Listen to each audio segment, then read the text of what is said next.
All right, everybody, welcome to Coon Dog Talk and Hunt. I'm at the 2026 PKC Redbone Days in Crowville, Louisiana, and I'm here with the modern day outlaws, and I'm going to start with Mr. Shane Maxey and Alan Halata. Would y'all please tell us how the outlaw line started? Okay, the outlaw line started, the first outlaw dog was Key's Outlaw Jessie, owned by Alton and Teresa Key. She was out of Smith's Red Oak Mike, Ronnie Smith owned, and Bear Creek Ruby. I can't remember what John Graves. John Graves. And so Ruby was from a litter of 3 Grand Knights, and I'm not sure about Red Oak Mike, but when they made that cross, there was three litter mates: Jesse, Flatlands Billy Joe, and Chance. And they all made Grand Knight. And Flatlands Billy Joe, she won Redbone Days, and Jesse won a lot, Outlaw Jesse.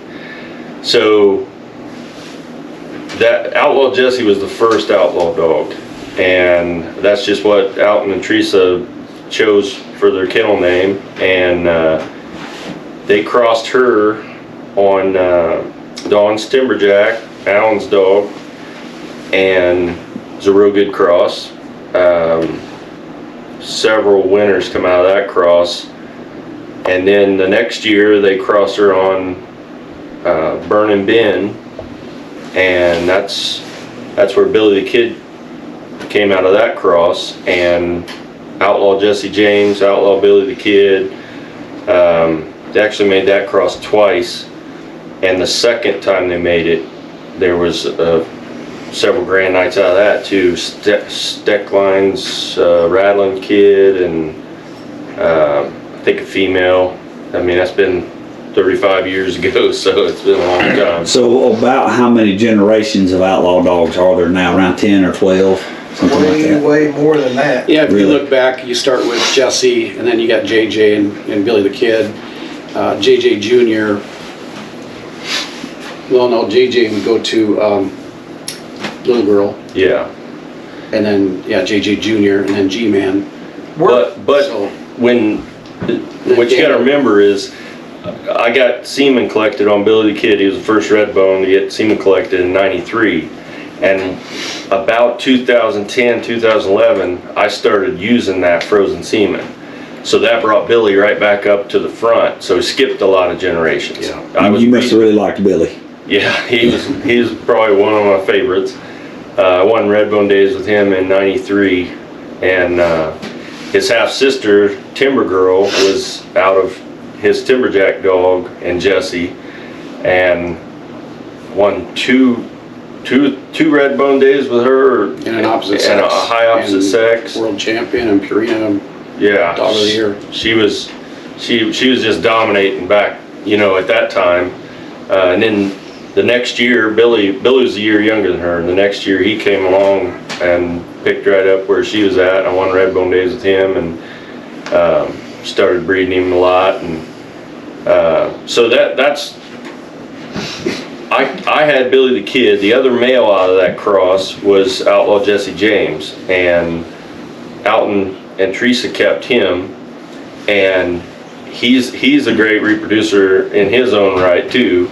And then I had Billy. Billy probably bred a lot more females, but those 2 dogs are probably what most of the outlaw dogs that you'd see with outlaw in their pedigree. They probably go back to those 2 main dogs through Jesse. Starting from Jesse, we're 10 generations. Got you. Yeah. Same. I want to turn the attention to Alan for just a moment. I know that you really like the Timberjack dog. So tell us a little bit about him, what you liked about him, how you acquired him. Okay. Well, I had a female at the time, Tree Bustin' Annabelle. It was my first Redbone. She was out of Woodpecker, and she was a real competitive dog. I got real lucky right off the start, just like he did with Redbones. But anyways, I was competition hunting her, and I ran into a guy named Bill Wallach. He became one of my best friends and kennel partner. eventually. But I drew Timberjack when he was 2 years old, and Annabelle was 6 years old. And it was the first Redbone I hunted with that actually hunted. I mean, that dog had some drive to him, kind of like Broke does now. He's just a go-getting dog. And I liked his mouth. I liked the way he treed. So I talked to Bill about breeding my Annabelle female to him. Well, a couple years goes by, and he ends up sending this TJ out, we called him TJ Timberjack, to Max Hunter, who was the original founder of the Timber Chopper line. And he hunted him for a while, and then bred some females, and then sent him down to Roger Schaubel. And when he got down to Schaubel's, they found out that he had heartworm. So they ended up putting him on heartworm treatment and sending him back to Bill Wallach. I didn't know any of this stuff, and because I didn't keep track of what was going on with him at the time. I had my own things going on, but and then I was at Autumn Oaks one year, and I hunted against another really good Redbone that Elger Morgan had, and I just loved this dog. It was just huge mouth and real independent. Beat me in the last, we just talked about this last 5-10 minutes of the hunt. Right behind us too. So I called Bill up and I said, "Hey, what's going on back there? You still got those dogs?" And I said, "I just hunted with one of the best Redbones I ever hunted with." And so I told him about the Smoky Mountain Brandies. "Well, you need to come back and hunt with me on your way home." So it's right on my way home. So I stopped and I hunted with him. And he had the mother he just bought from Max Hunter, and her name was Dawn. And he bred Dawn to St. Red Talker. And Talker was out of Timber Chopper Jr., so it was super heavy concentrated Timber Chopper. In fact, TJ had Timber Chopper in his 4th generation 5 times, so he's pretty concentrated. At that time, that was pretty concentrated Timber Chopper blood. So anyways, I stopped and I hunted with him, and it just blew my mind. I was like, wow, this is what I'm looking for, The mother, Dawn, was a super cold-nosed dog, first strike dog, track driving kind of dog. And then the litter mates we hunted that night with TJ was Kate, one of my all-time favorite females I ever hunted. Remind me a lot of his Cherry Bomb female, actually, pretty tight mouth, but super hard tree dog, real independent. But anyways, man, those dogs, when they hit the tree, it was just an explosion. And I was like, that's what I want right there. Power tree dogs. Yeah, just power tree dogs, just fast, super fast. And Bill says, well, he says, I'm selling them. I said, really? He goes, yep. And so I bought him under the tree that night. And, the rest is history. The dog went on to win a lot of hunts. And the most as I could at the time because I was in school, in college. But we did go up against some really good dogs at the World Hunt one year. It kind of made a name for him. He was up against Beller's Pack Band and the Bama dog out of Indiana, who both won world champions in the same cast at the World Hunt. And we beat them both that night. And everybody's like coming up to us like, wow, that's pretty impressive, because we didn't think we had a chance. But he had first on every tree, all 3 of them. And even though back then, dogs did pack more, those 3 dogs were very independent kind of style dogs.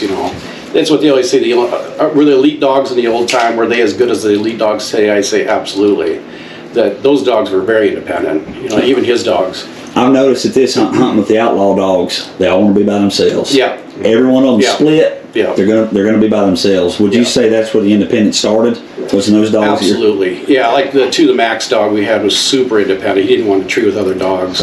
The shock dog I had out of Timberjack, from the time he was 5 months old, that's all he wanted to do is his own thing. Just like his dog now that Austin's hunting, just real independent kind of dogs, real early starting. Now back then, they'd call it independent to a fault. And I've heard guys say back then, if you had a dog that was what we would call deep and lonely, they'd cull them. They hated them. They didn't even want them. Well, back then, did you see the value in the independence? Absolutely. I think that's why we were so dominant. Was our dogs were getting away from other dogs and getting treed and having their own coon back then, and when everybody else was packing. So y'all were some of the first guys that seen the true value in the independence and bred those dogs. Yeah.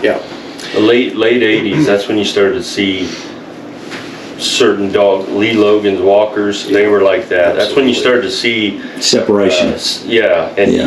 And guys started breeding for that independence, and it took off from there. Then some of the associations started changing the rules to kind of fit that type of dog more, and it really changed the way guys breed dogs, anymore, because that's a top priority now. I noticed last night we broke all those dogs open, and he wanted out of there. He wanted to be by himself, and he leaves hard the opposite direction hits him another track, 6 don't catch him, works it up trees, and we're walking to him. He's got a big mouth. It's the closer you get to him, the harder it is to hear the dogs behind us. And we're walking the clock down, and I thought if he's got a coon, it's over. Yeah. And that's what happened. Getting by themselves, getting treed, and you're just walking the time down going to a dog like that, getting further and further away from the rest of the cast. Yeah. That independence can help you win for sure. Yeah, so about that time then, Elton Key, he got this Jessie female, and going back to what Shane was saying about Jessie, you look at the parents of her, and I would have owned both of them. Bear Creek Ruby was outstanding coon dog, and the Mike dog that Ronnie Smith had, nobody knew how good he was until they all came together one night. It was Betsy was in the cast, and Famous Amos was in there. Elgin Morgan had his Brandy female or dog in there, the male. And Elgin Morgan came up to me afterwards and he said, I had no idea that Red Oak Mike dog was such a coon dog. He says, that taught me a lot tonight. He beat all of them, Famous Amos wasn't in that cast, actually. It was Elgin Morgan and Brandy, and Miller's Betsy was in that cast. Still outstanding coon dogs back in the day, So anyways, Elton Key got a hold of Bill, and this is when I purchased Timberjack, and Elton got a hold of Bill and wanted to breed Jessie. And so we made the cross. And I was actually there when she came, and I had to do 2 artificial inseminator. We had 2 females at the same time to get bred, so we split the semen between the 2 of them. And I don't remember how many in that litter, but I think there's like 5, right? 4 or 5. Yeah, I think 5. And you breed these females, and you don't keep track of when they're born or what's happening or anything like that. I had no interest in getting a pup at that time. I didn't have time to mess with them. But Bill just told me, he says, Elton's been telling me how good these young dogs are coming on. And I said, oh, that's fine, And then the next thing I know, he's like, yeah, he says, there's this kid down in Indiana, Shane Maxey's been hunting that girl female. She's like 7, 8 months old, and I guess she's really cranking right now. And I said, You say this kid, Shane Maxey. So how long ago did that have to be? That was 1991. That was before that. 1990. Yeah. They were born in 1990, Yep. the spring. So. Yeah. And how old were you? Like 18, 19? No, I was coming 20 that fall. Y'all were both kids compared to them. I know. So I guess I was like 25, 26 years old. But anyways, he was still, the thing about Shane, a lot of people don't realize is when he started as a teenager, the guy was hunting for one of the best, most award-winning hunters of all time, Russ Beller. He started off the right way, and then you talk later about how do you start kids out hunting? Well, start them out with somebody who knows what they're doing. A good mentor. Yeah, and you got to dog. have a good mentor. That's the whole key right there. Well, I started out hunting really good walkers. Yeah. And Lee Logan, I hunted for him too, Yeah. and he had some of the best walkers, at the time. Clover line. Also, the whole Clover line.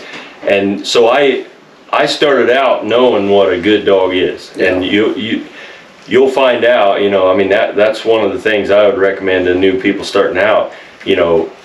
If nothing else, go to some big hunts and spectate what top dogs are hunting there. That way you have a measuring stick. When you go back home, you know what you got. Because you'll waste years hunting with Mediocre your buddies dogs. and things and not really know what a top dog really is. Yeah. Go ahead. Yeah, so anyways, these pups are about a year of age. Elton calls me, he says, you need to come hunt with these dogs. And I said, really? He goes, yeah. It was Harold Hartley, actually. It was the owner of Flatlands Flatland Billy Joe. That was a litter mate to Jessie. And he says, I was up there hunting with Elton the other day. He goes, you really need to go hunt with those dogs. They're outstanding. And I said, okay. So I loaded up Timberjack and I took them over there, and they were 2-year-old pups, and we cut them loose, and TJ had first strike on the track, and they drove it together. And man, I tell you, when they hit the tree, it was like an explosion again. It was the same thing I saw before with those other dogs. And when I got in there, I was just, seeing Moon and Girl, as the owner of the stud dog, you're just like, wow, that's impressive. These dogs, they're truly exceptional. And to have 2 dogs out of that litter that were that good, there was just, how good Moon was too. Moon was like a first strike dog. Drive tracks other dogs literally could not smell. He'd take across a anhydrous ammonia field that other dogs wouldn't even put their nose to, and and find coon every time. It's just a track driving machine. where girl was a little sneakier, fast, get around the edges. Yeah, like Jessie. Super hard tree dog, but real quick, real fast. And so yeah, the girl, she just kept getting better and better, and then Shane just started winning. And when he went on a win streak, it was like, you're talking about 15, 20 hunts in a row. Yeah. It was unbelievable. 26 cast wins in a row. 26 in a row. And a lot of those were big hunts too. That year she was 2 years old. Yeah. Always back when you drawed a bunch of dogs too. Big tournaments. I mean, Oh yeah. back then, 120 dogs in the all-night Thursday hunt of the Redbone days. Yeah, her and Max that one summer just dominated everything. Max was out of TJ, but he was out of a different litter or a different cross. And Moon was also winning, and Moon was one of the most beautiful dogs too. Yeah, he was gorgeous. a national show level winner. They won Autumn Oaks with him and everything, and that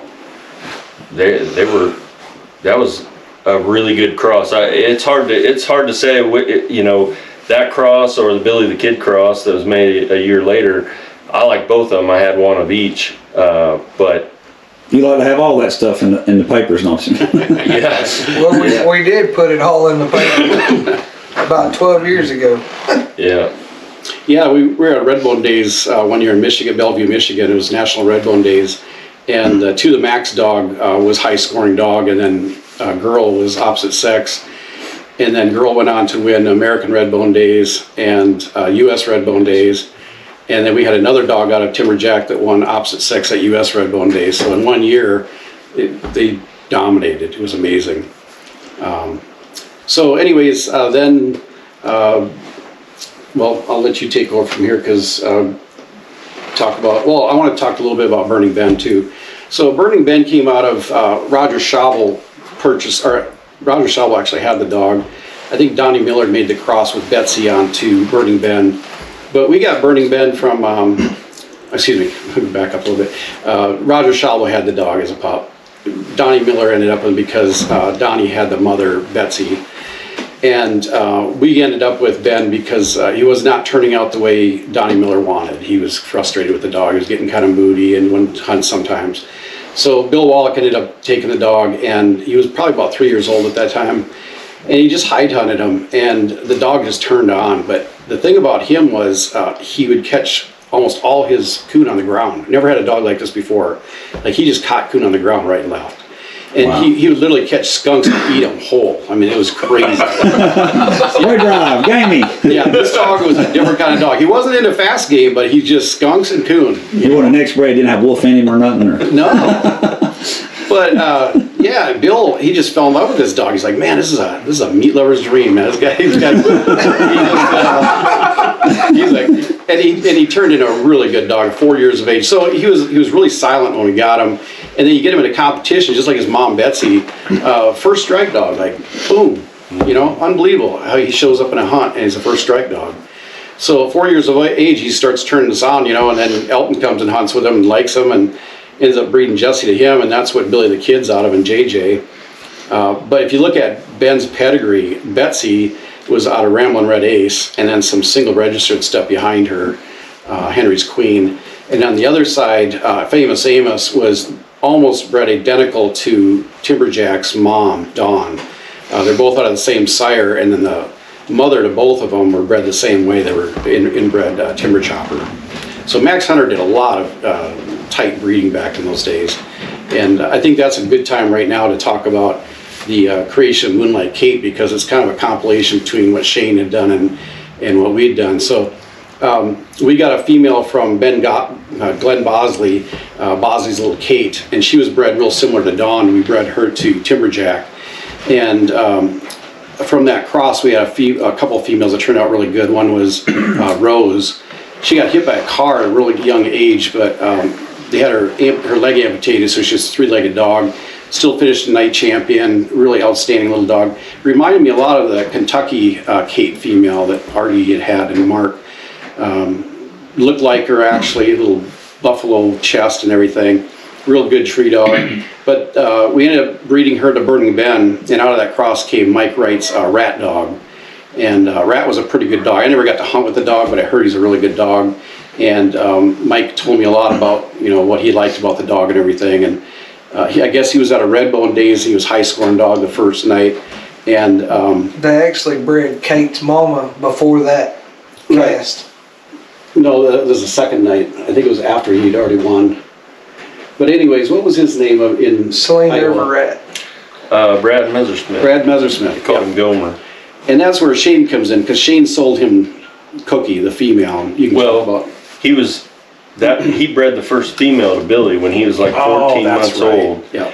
And he kept a female out of that cross, and that was Wapsie River Cookie. Yeah. She went on to make Grand Night champion, and then she won Redbone Days in 1996. I can't remember if it was national or American.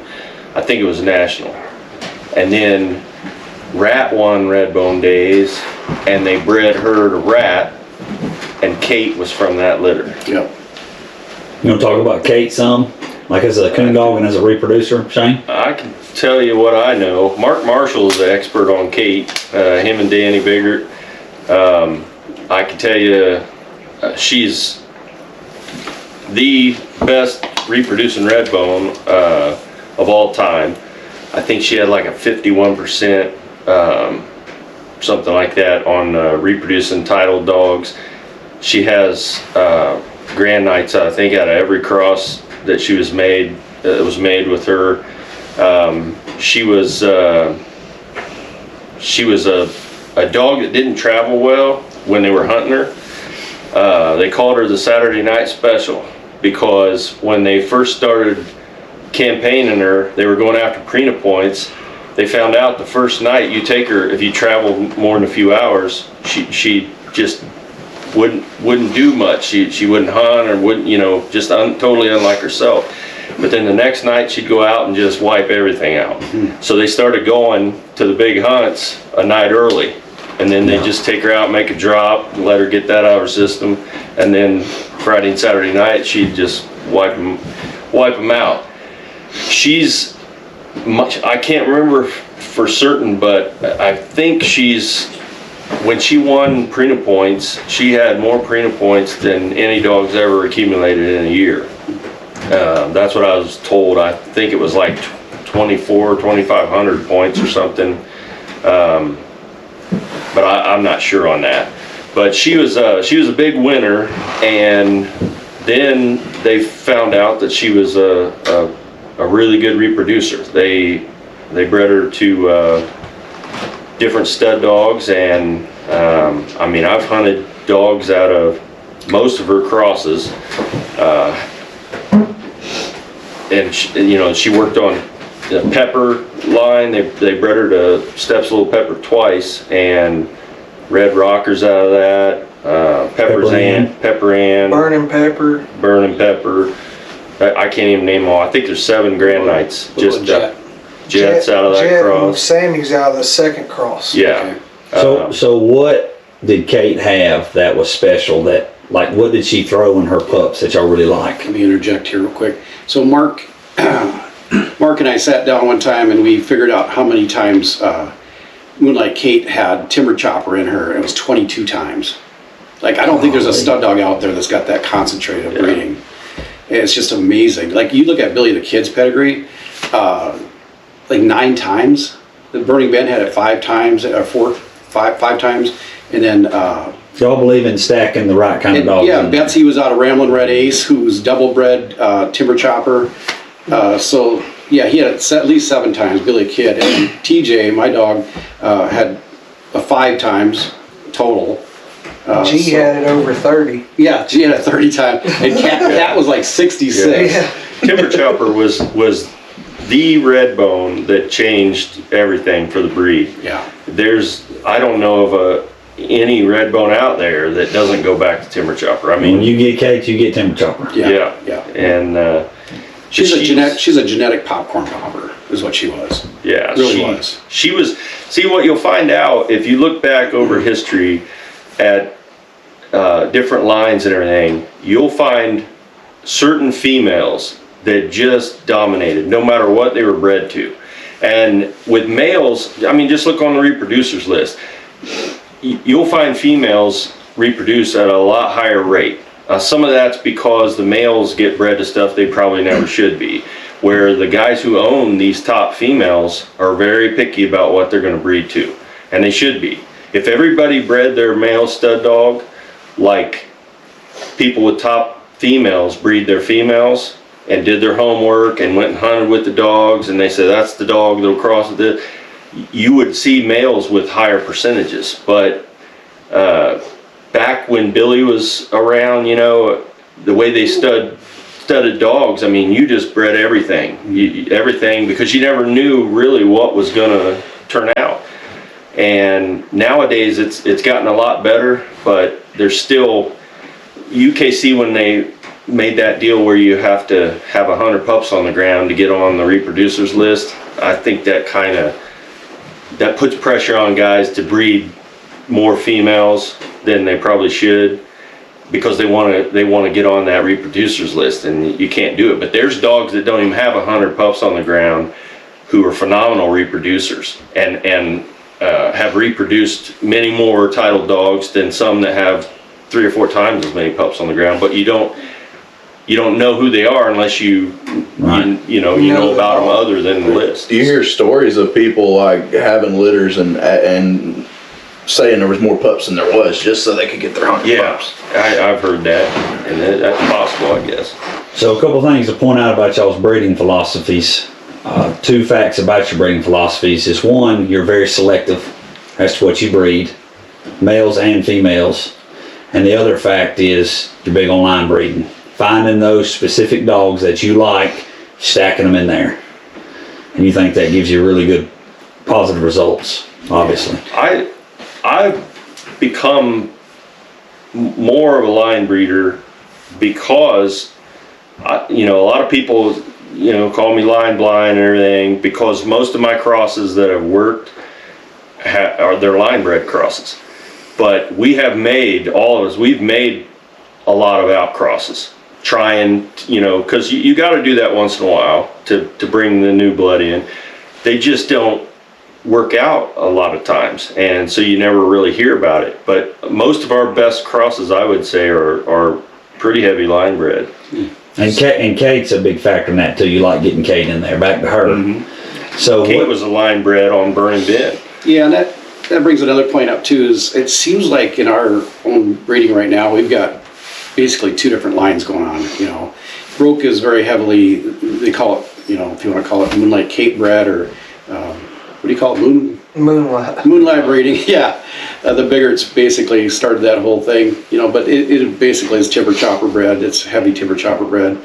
Goes back to all our stuff. And but those dogs, especially like Broke, he's more rangy. He's got more drive. He's going to be a first strike dog. He's going to get away from the pack. When G-Man, when we were hunting him, he was very independent, even as a young dog, but very quiet on the track. Stone silent. Yeah. Up north, he opened more on the ground, but... Does he have harder tracks, you think? Well, but there's more coon up there. Right. Back home, it's, you tree a coon and it's a wrap most of the time. Up there, you have to tree several in a row. And that's where he was good at, is we had, like, Adam Ringler hunted him in the mountains. Shane would hunt him in the cornfields, and I could hunt him in the swamps. And so the dog, by the time he was 2 years old, had 200,000 miles on him and hunted in every kind of terrain that it takes, where I could go anywhere in the world in the United States and hunt him and know he had a chance at competing. A lot of the northern dogs, a lot of the southern guys, they talk about the northern dogs, they can't win down here. Well, the southern dogs, a lot of them can't go up north and win up there either, because go up there and get hung up in bean fields and cornfields. There's all kind of stuff the northern dogs get hunted in that the southern dogs don't, and vice versa. Where up there, you have to consistently get treed one after another without making any mistakes. Well, down here in the south, if you tree 1 deep in a lawn or 2 deep in a lawn, it's hard to beat that. Yeah. You know, and you can win with more downtime in the south than you can in the north. A lot of overlapping tracks in the north. Yeah. And dogs from the south that are used to working out one track, they struggle with that for a while a lot of times. Get hung up or leapfrog tracks and never get treed and stuff. Yeah, they can't. They're used to scoring on 1 or 2 coons, And not getting and you go to recut. Michigan, and where dogs are scoring 1,000 points in the summer easily, and it just blows their mind. A lot of them can't do it. Now, T-Mac, in a moment, I want to get to the modern day outlaws and G-Man and stuff like that. But before we move on, because there's a lot of interest in Kate. So, just to kind of wrap Kate up, what are the traits that she threw in her pups that y'all desired? Obviously, know she's a good she was a dominant reproducer. You know, produced a lot of titled dogs, crossed over well with like everything she was bred to. But were there specific traits that she threw that y'all really liked? Yeah, I think that, you know, back in the day, we were really pushing for a balanced dog. And the littermate to TJ, Kate, the one I really liked, she was really tight mouth. I liked it out of the female, but in competition it hurt her. You know, and that's the thing with Cherry Bomb too. One of the best females I ever hunted was Cherry Bomb, and it just hurt her. And same with Callie. If those dogs could get a first strike, my God, they would be unbeatable. Callie would have probably won a world hunt. Oh, absolutely. And so when Tony and I got together, Shane actually introduced us. He had G-Man as a puppy, and I partnered with him on G-Man, and we all three went together on him. But, you know, that was against what our old philosophy was, a tight-mouthed dog. But if you look back at the history of those dogs, JJ Jr., you know, those big, loud, locating, independent, tight-mouthed dogs, that's Timber Chopper. That was him. Originally, Timber Chopper was a tight mouth, loud mouth, you know, stay put, pressure tree dog. And that's JJ Jr. just got so concentrated with that. And he threw a lot of good dogs, didn't he? I mean, you think about it, he's got a lot of good dogs out there. And you see it in other generations too, like Gambler. You know, he's throwing these huge mouths on these pups. I gotta believe that's coming from JJ Jr., you know. And that was the difference in Kate. She threw dogs that got struck good. Right. Yeah. So that's what I was going to get at. Was dominant reproducer Tony says to me, of that. says, you know, Callie would be the perfect dog if she was just getting us a first strike. And wasn't so moody. Yeah, it wasn't so moody. And I said, yeah. I says, you know, I'm used to that first strike kind of dog, anyways. You know, and then and Kate throws that. And Shane knows it more than anybody. And Matt, these dogs when they're puppies, they're automatic, man. You got to get drunk and to hunt them. Our cat scratch fever, you know. Yeah, Cat had Moonlight Kate in her 3 times and 66 times Timber Chopper, you know. And she barked all the way to the woods on the leash until she was cut loose, barking through the woods. She barked until you put her back in the kennel with a bark collar. I hunted with her at 7 months old, and I had Callie, and she was winning everything at the time, and I went and hunted with her, and after her 3rd single and Callie out there watching her do it, I FaceTime Alan going to the 3rd tree. I said, I don't care what it takes, you have to buy her. Yeah. And he said, oh, she can't be that good, she's only 7 months old. I said, I promise you, this dog is gonna win everything. Well, he's so used to me saying that about every dog I see treat a coon that he put it in one ear out the other. You're very optimistic, T-Mac. Yeah, well, if I like something, I always sucker him into buying it somehow. Yeah. And so he blew it off, and I just kept hunting with her. And with him not being able to come out and hunt with us, and I had Callie and G on the road, and I pretty much lived in a hotel right next to Chad for sometimes a month at a time coon hunting. Well, I would FaceTime him every time we cut her loose, and when you pulled her out of the box, she would just stand on her back legs doing circles barking. And when you unsnapped her, it didn't matter if you turned her with 4 dogs or by herself. If you turned her with 4, she would just take off running wide open the opposite way. And she had everything that if you really want to be a competition hunter, you needed. Yeah. And she put coons on the end of every one of them tracks just as fast as anything you cut her with. Yeah. And I finally She had the talked little him extra everybody's looking for. Yeah. the gear that everybody wanted. And then Jesse and them started hunting her littermate sisters, and they weren't in the caliber she was, but that's where me and Shane and Alan got to talking. You know, when you got a whole litter like that turns out, and they were off of Shock and Bree. Well, Bree, in my opinion, what she was probably, her and Toady are probably the best reproducers outside of Kate on Redbone females as we've ever had in a breed, in my opinion. As far as the list goes, the reproducer Yeah. list, It it's would be Kate and Toady and Brianna. And Brianna is out of that half brother, half sister cross of two Kate pups.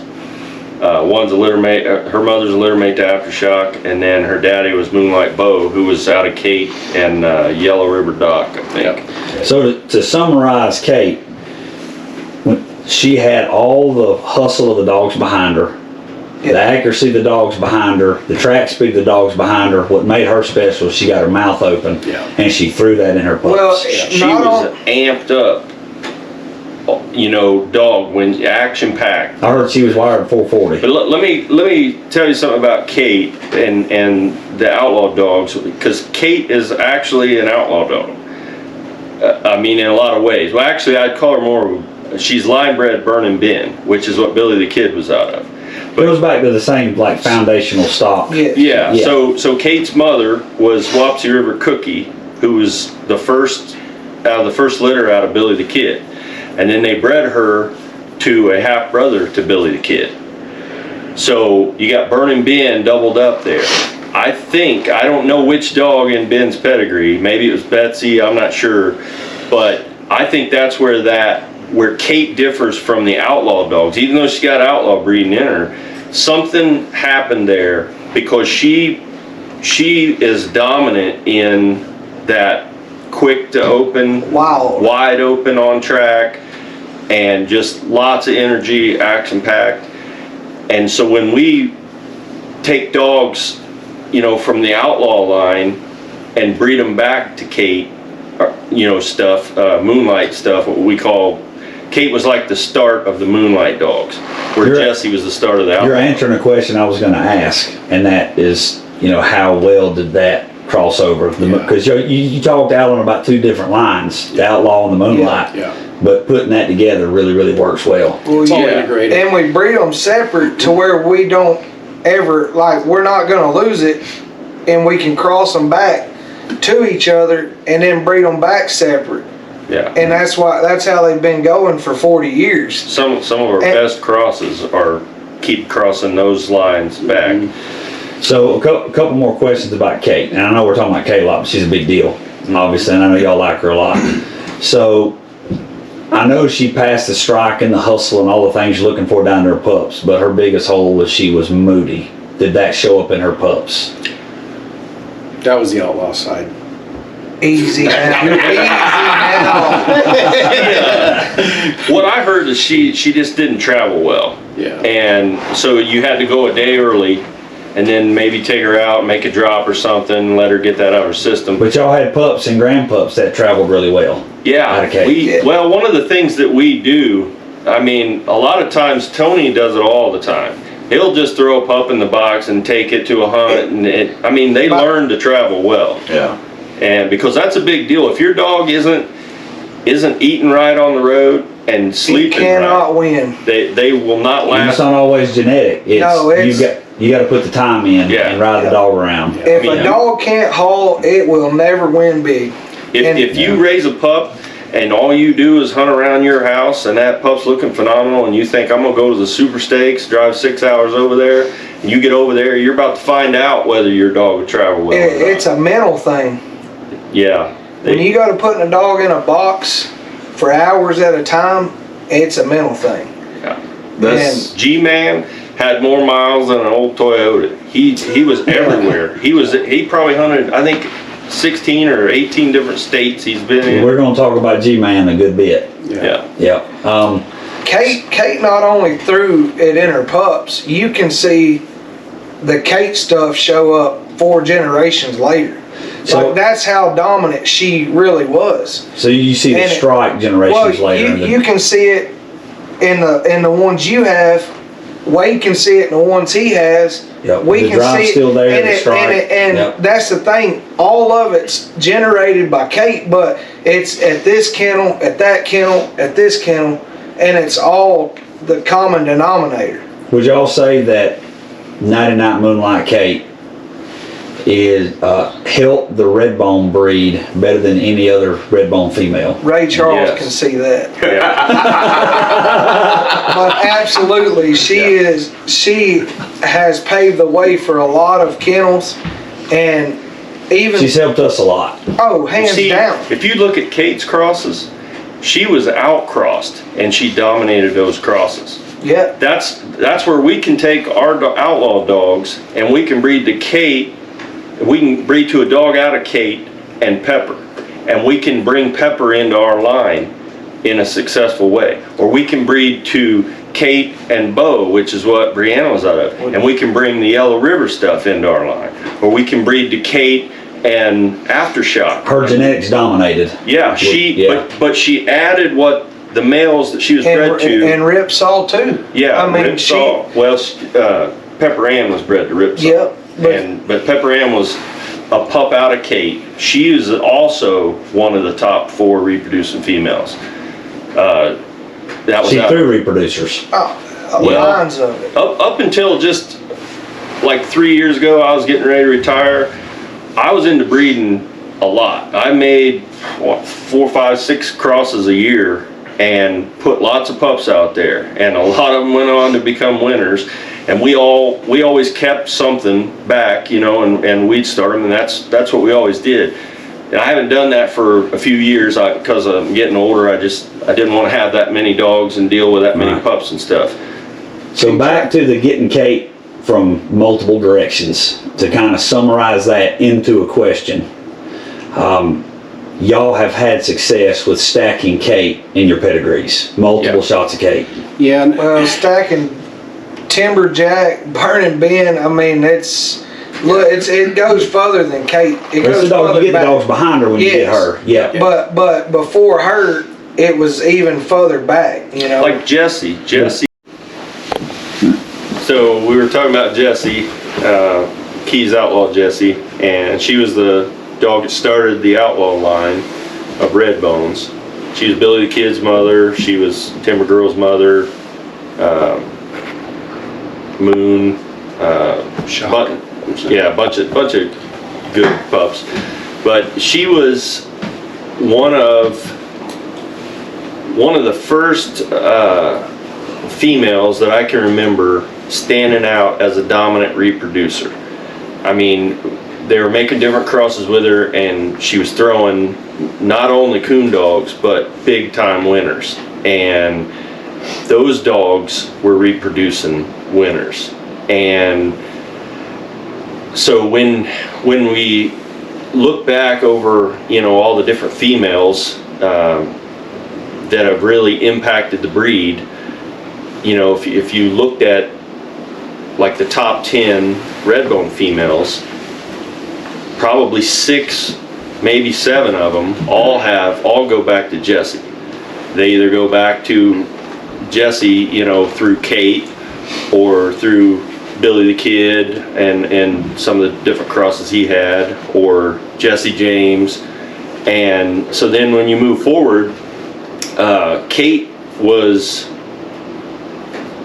granddaughter to Billy the Kid, so that made Jessie her great grandma. And so you got Jessie's a dominant reproducer. Then you got Kate's a dominant reproducer. Then you got a pup out of Kate called Pepper Ann, Moonlight, Nighty Night Moonlight Pepper Ann, another dominant reproducer. Then you've got Brianna, another dominant reproducer. And there's Deanna was a reproducer Deanna too. was out of Kate, littermate to Aftershock. That was Brianna's mother, another dominant reproducer. Then you got Amber, who's in G-Man's pedigree. His mother was out of Amber.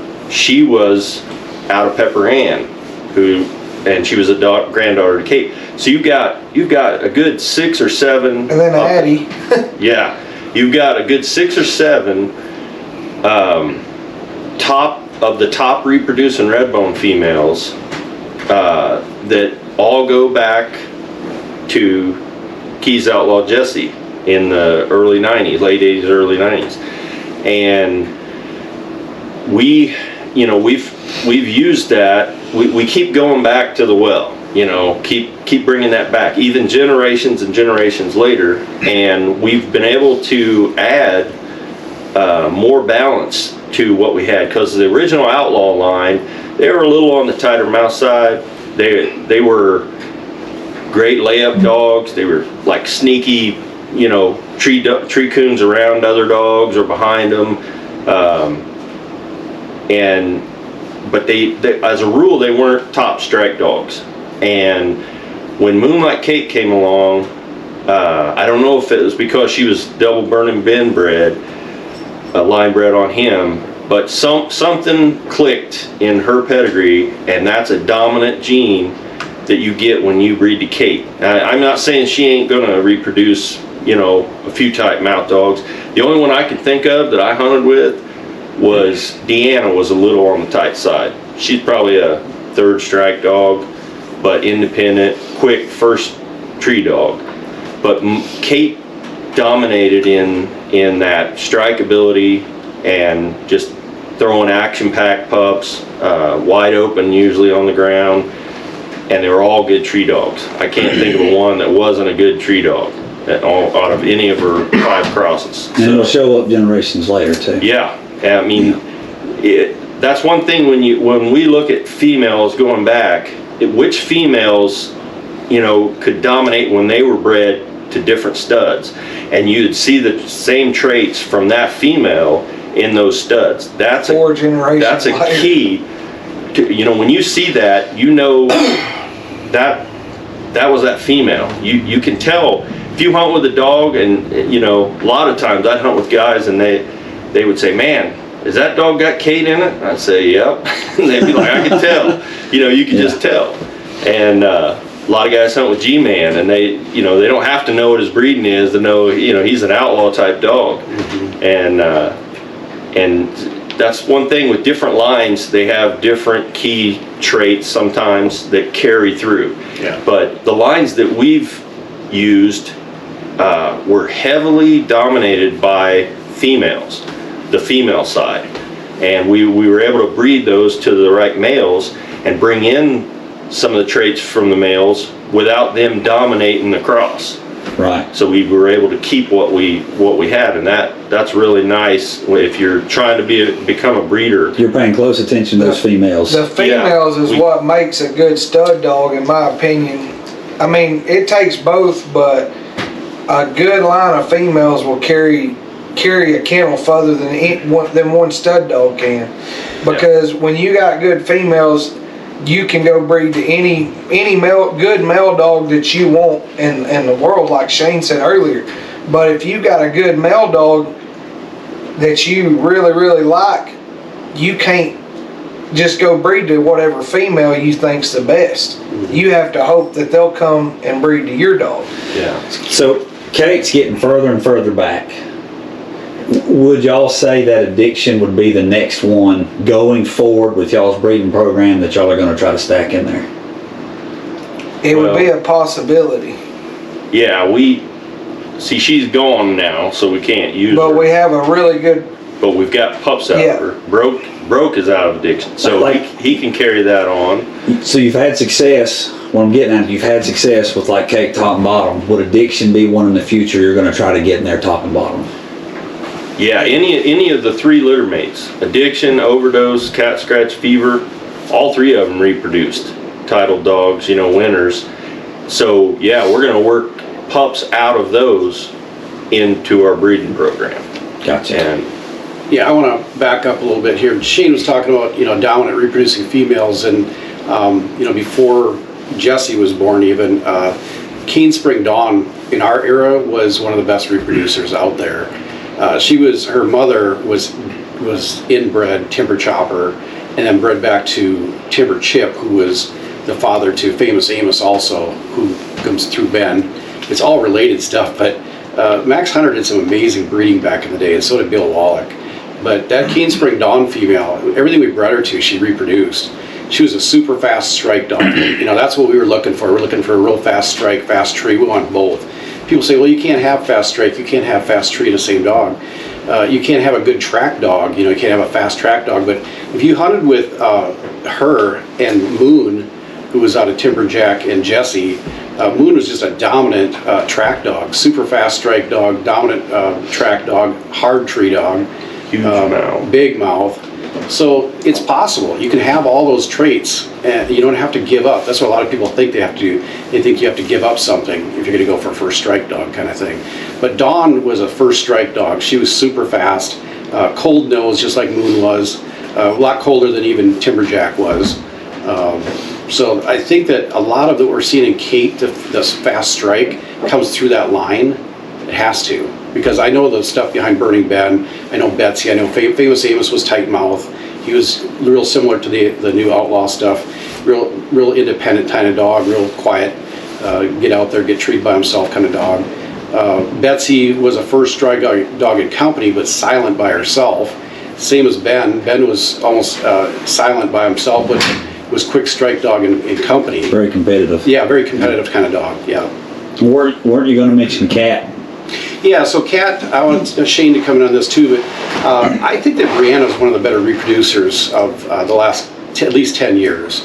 And she's, what, triple bred Kate, right? No, let's see, She's out of a half brother, half sister who were both out of Kate. Yeah, so double bred. Her mother was a litter mate to Aftershock, and what was the other one that was a dual grand? There was another. It was a whole litter. Big D. Big D. Oh yeah, Big D. And yeah, so if you look at Brianna, I think that she carries on that hot, you know, we talked about the action-packed hotness of Kate. Brianna was that, she carried that on, and so did Addie. Addie carries that on too in this line. And so with Brianna, we got Cat Scratch Fever. And Tony and I fought about who came up with that name, but I don't know if he even knew who Ted Nugent was, you know, growing up. her original name was Tinkerbell. Tinkerbell. I said, I'm not. And after I hunted her, after we hunted her and they called her Tinkerbell, I told Chad Porter, we are not doing that. I'm not going to the Super Stakes with a dog named Tinkerbell. Not happening. Tinkerbell. Hey, Joe Manning used to have a Walker female named Tinkerbell, called her Tink, and she was good. I'm not calling one Tinkerbell. I was going to call him Wimp. Yeah. Anyways, I come to Redbone days, I meet these guys up there, and Shane's hunting Mac, Tony's hunting G-Man, and we've got Cat there. Lisa was hunting Cherry Bomb. That's right, Lisa had Cherry Bomb. And so, Aftershock. yeah, we got done with the hunt that night, and the three of us decided we were going to go out and hit one of Jesse Bully's hot spots, and so we went back and hunted, just the three of us, and so we had Mac, and we had G-Man and Cat. Cat was like 12 months of age, just a little bit over that at the time. And I hunted her in the hunt before that, and she's just so action-packed. I mean, everybody in the cast was like, geez, that female's amazing, you know, she's just first on everything. Unfortunately, it got me out of the hunt real quick, because she's first on slick trees too, but yeah. But anyways, we cut these dogs loose, and you know, she did her thing, barking right off the leash, and took a track through the woods, and Country. yeah, well, she got along the roadside and got treed, probably like 500-600 yards away. And Alan's high chest. I was, oh my, here's two big winning dogs, you know, and little Cat. And I was just like, yeah, this is awesome. These guys get down there ahead of me. I think you must have drove down or something. But I'm walking in there and they're laughing. Shane like, turned around what and are they said, laughing about? Yeah. Here she's got a cat in the crook of the tree. And I was like, that was tough. That was rough. So then the rest of the night they're all saying meow, you know. And so anyway, Shane and I, we cut loose again back in that same woods. We cut them, well, up a little bit further. Yeah, we drove up the road and cut them back. Cut them back in. And she hit this track. And Shane and I, you know, here we are out, you know, quite a few years since we hunted together.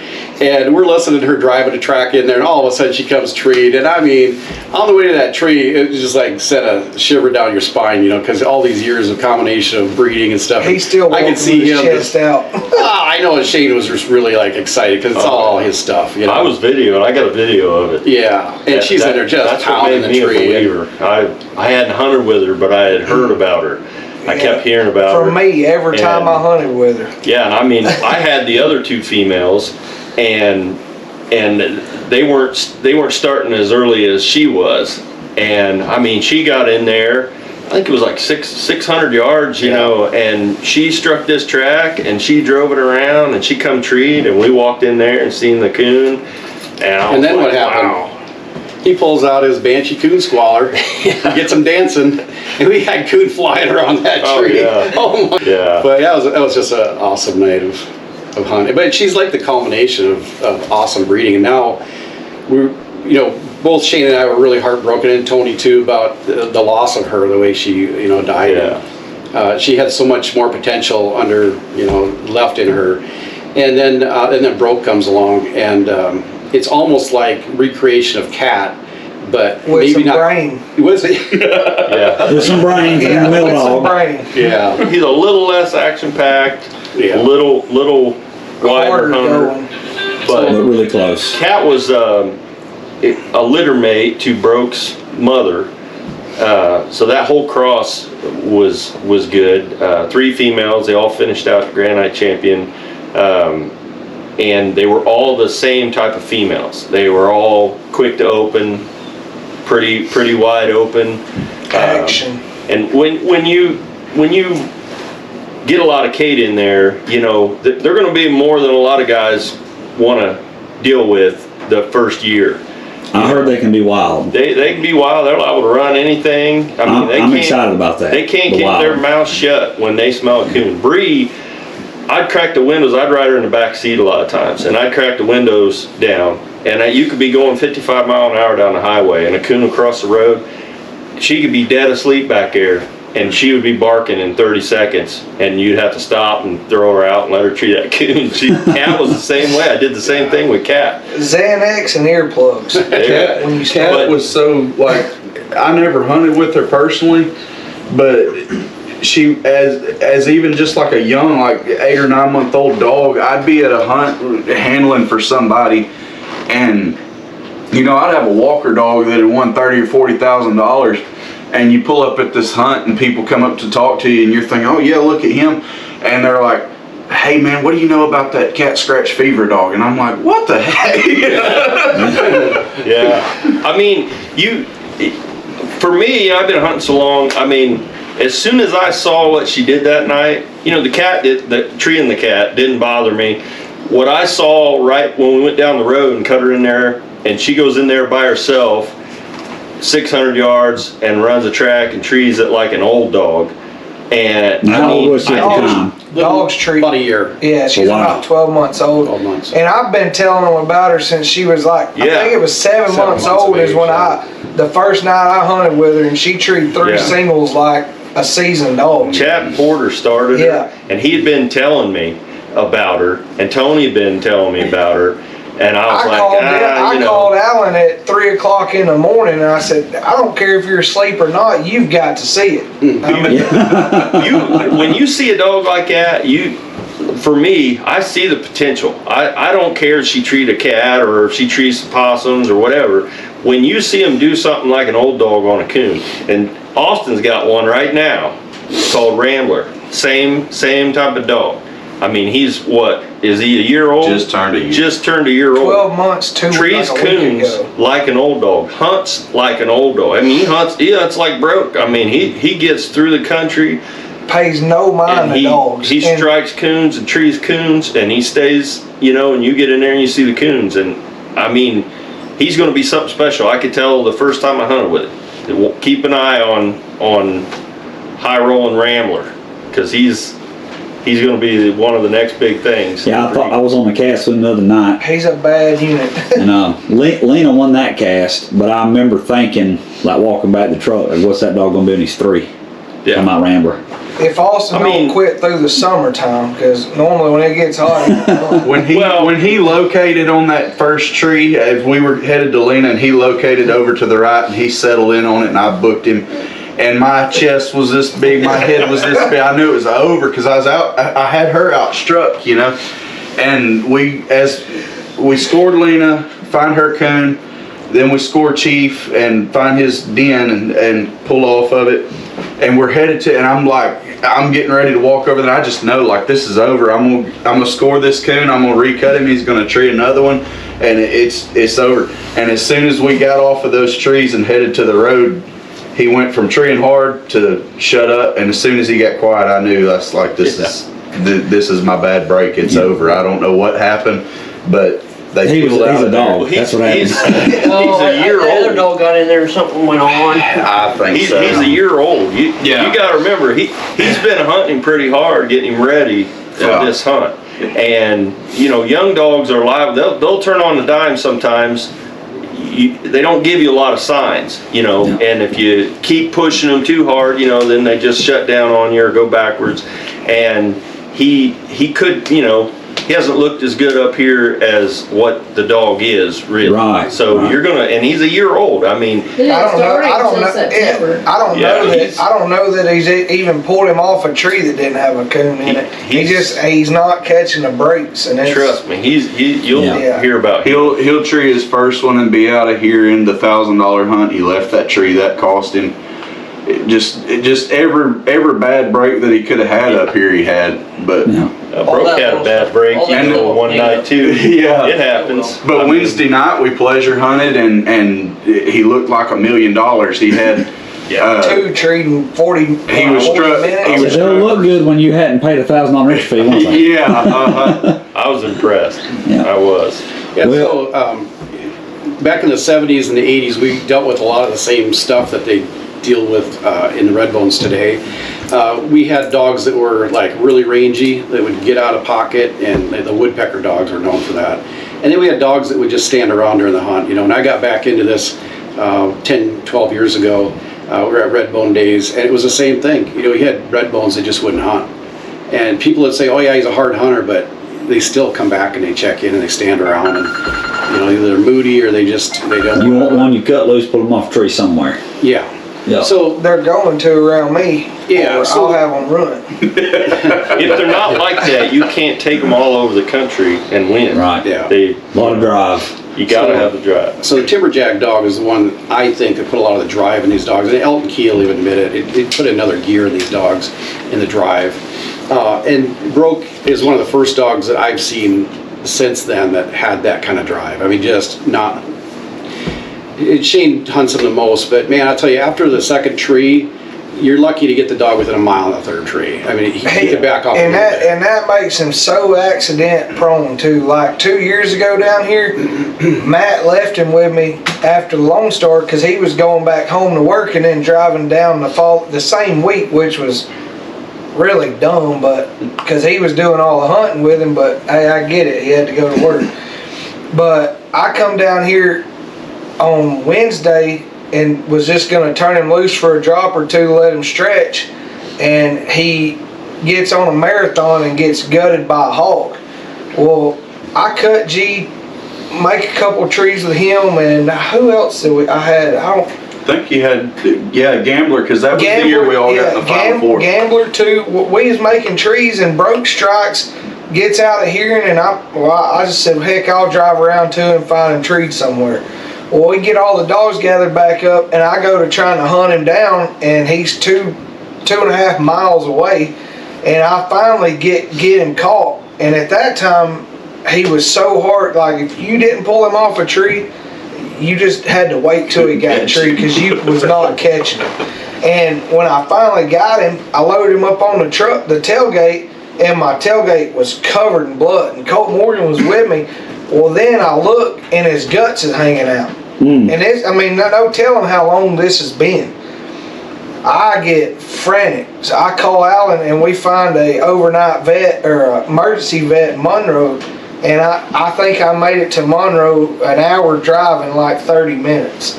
Didn't care if I got pulled over or what. Well, I think they stapled him, what was it, 87 staples in him. Y'all were so close to losing something y'all worked really hard. Yeah, well, really not hard for. only that, but it's in my hands after this guy's done all the work, you know, at the time, getting him legged up. And so I had to hear it from him. Alan wasn't so mad at me, but I had to hear from him about how I run his dog and he ain't gonna be able to hunt the breed hunt. So I'm popping medicine down him. He did hunt, didn't he? Yeah, well, this is against their will. Alan cussed me out for it. So I'm trying to be the veterinarian. Yeah, that's he's trying responsible. But so we get, I guess it was Friday night, Matt gets Gambler in the Pro Classic, and Broke's spinning around doing circles and barking, and I told Alan, he said, don't hunt him, Mingus, don't hunt him. I said, we're hunting him. I mean, it's a breed hunt, but we're hunting him. And he had 87 staples in him, and Matt said, well, I'll hunt him, you hunt Gambler. And I said, man, Alan is going to kill me if these staples bust or something happens to this dog. So I got down here to Redbone days and got him gutted by a hog. And against Alan's will of hunting him in the breed hunt, me and Matt agreed to hunt him, and Alan was kind of upset, but that's just how much drive that he has 2 nights later after getting 87 staples, and goes and dominates really both rounds. I mean, he got second, but he treated his first coon in a late round with 3 inches of ice on the ground at like 1.2, and then recut him, and he's like 1.6, treed probably 10 minutes after the hunt was over, and he got beat on strike. But we got, just so happened, we got 3 of the 4 dogs in the finals that year, and we got beat, but on strike. But I mean, The little dog that beat us treated Coon out of the truck about 500 yards, and then gets put back in the truck. Yeah. And so and then we got to Gambler treed. He had a den. I recut him, and he never got treed again. And Broke, when we scored Gambler, Broke was treed on his first one. By the time we got to him, there was like 20 minutes left in the hunt, and Matt recut him, and he treated Coon after the hunt was over. But man, he has so much heart and drive, and I love the dog, but I can't hunt him.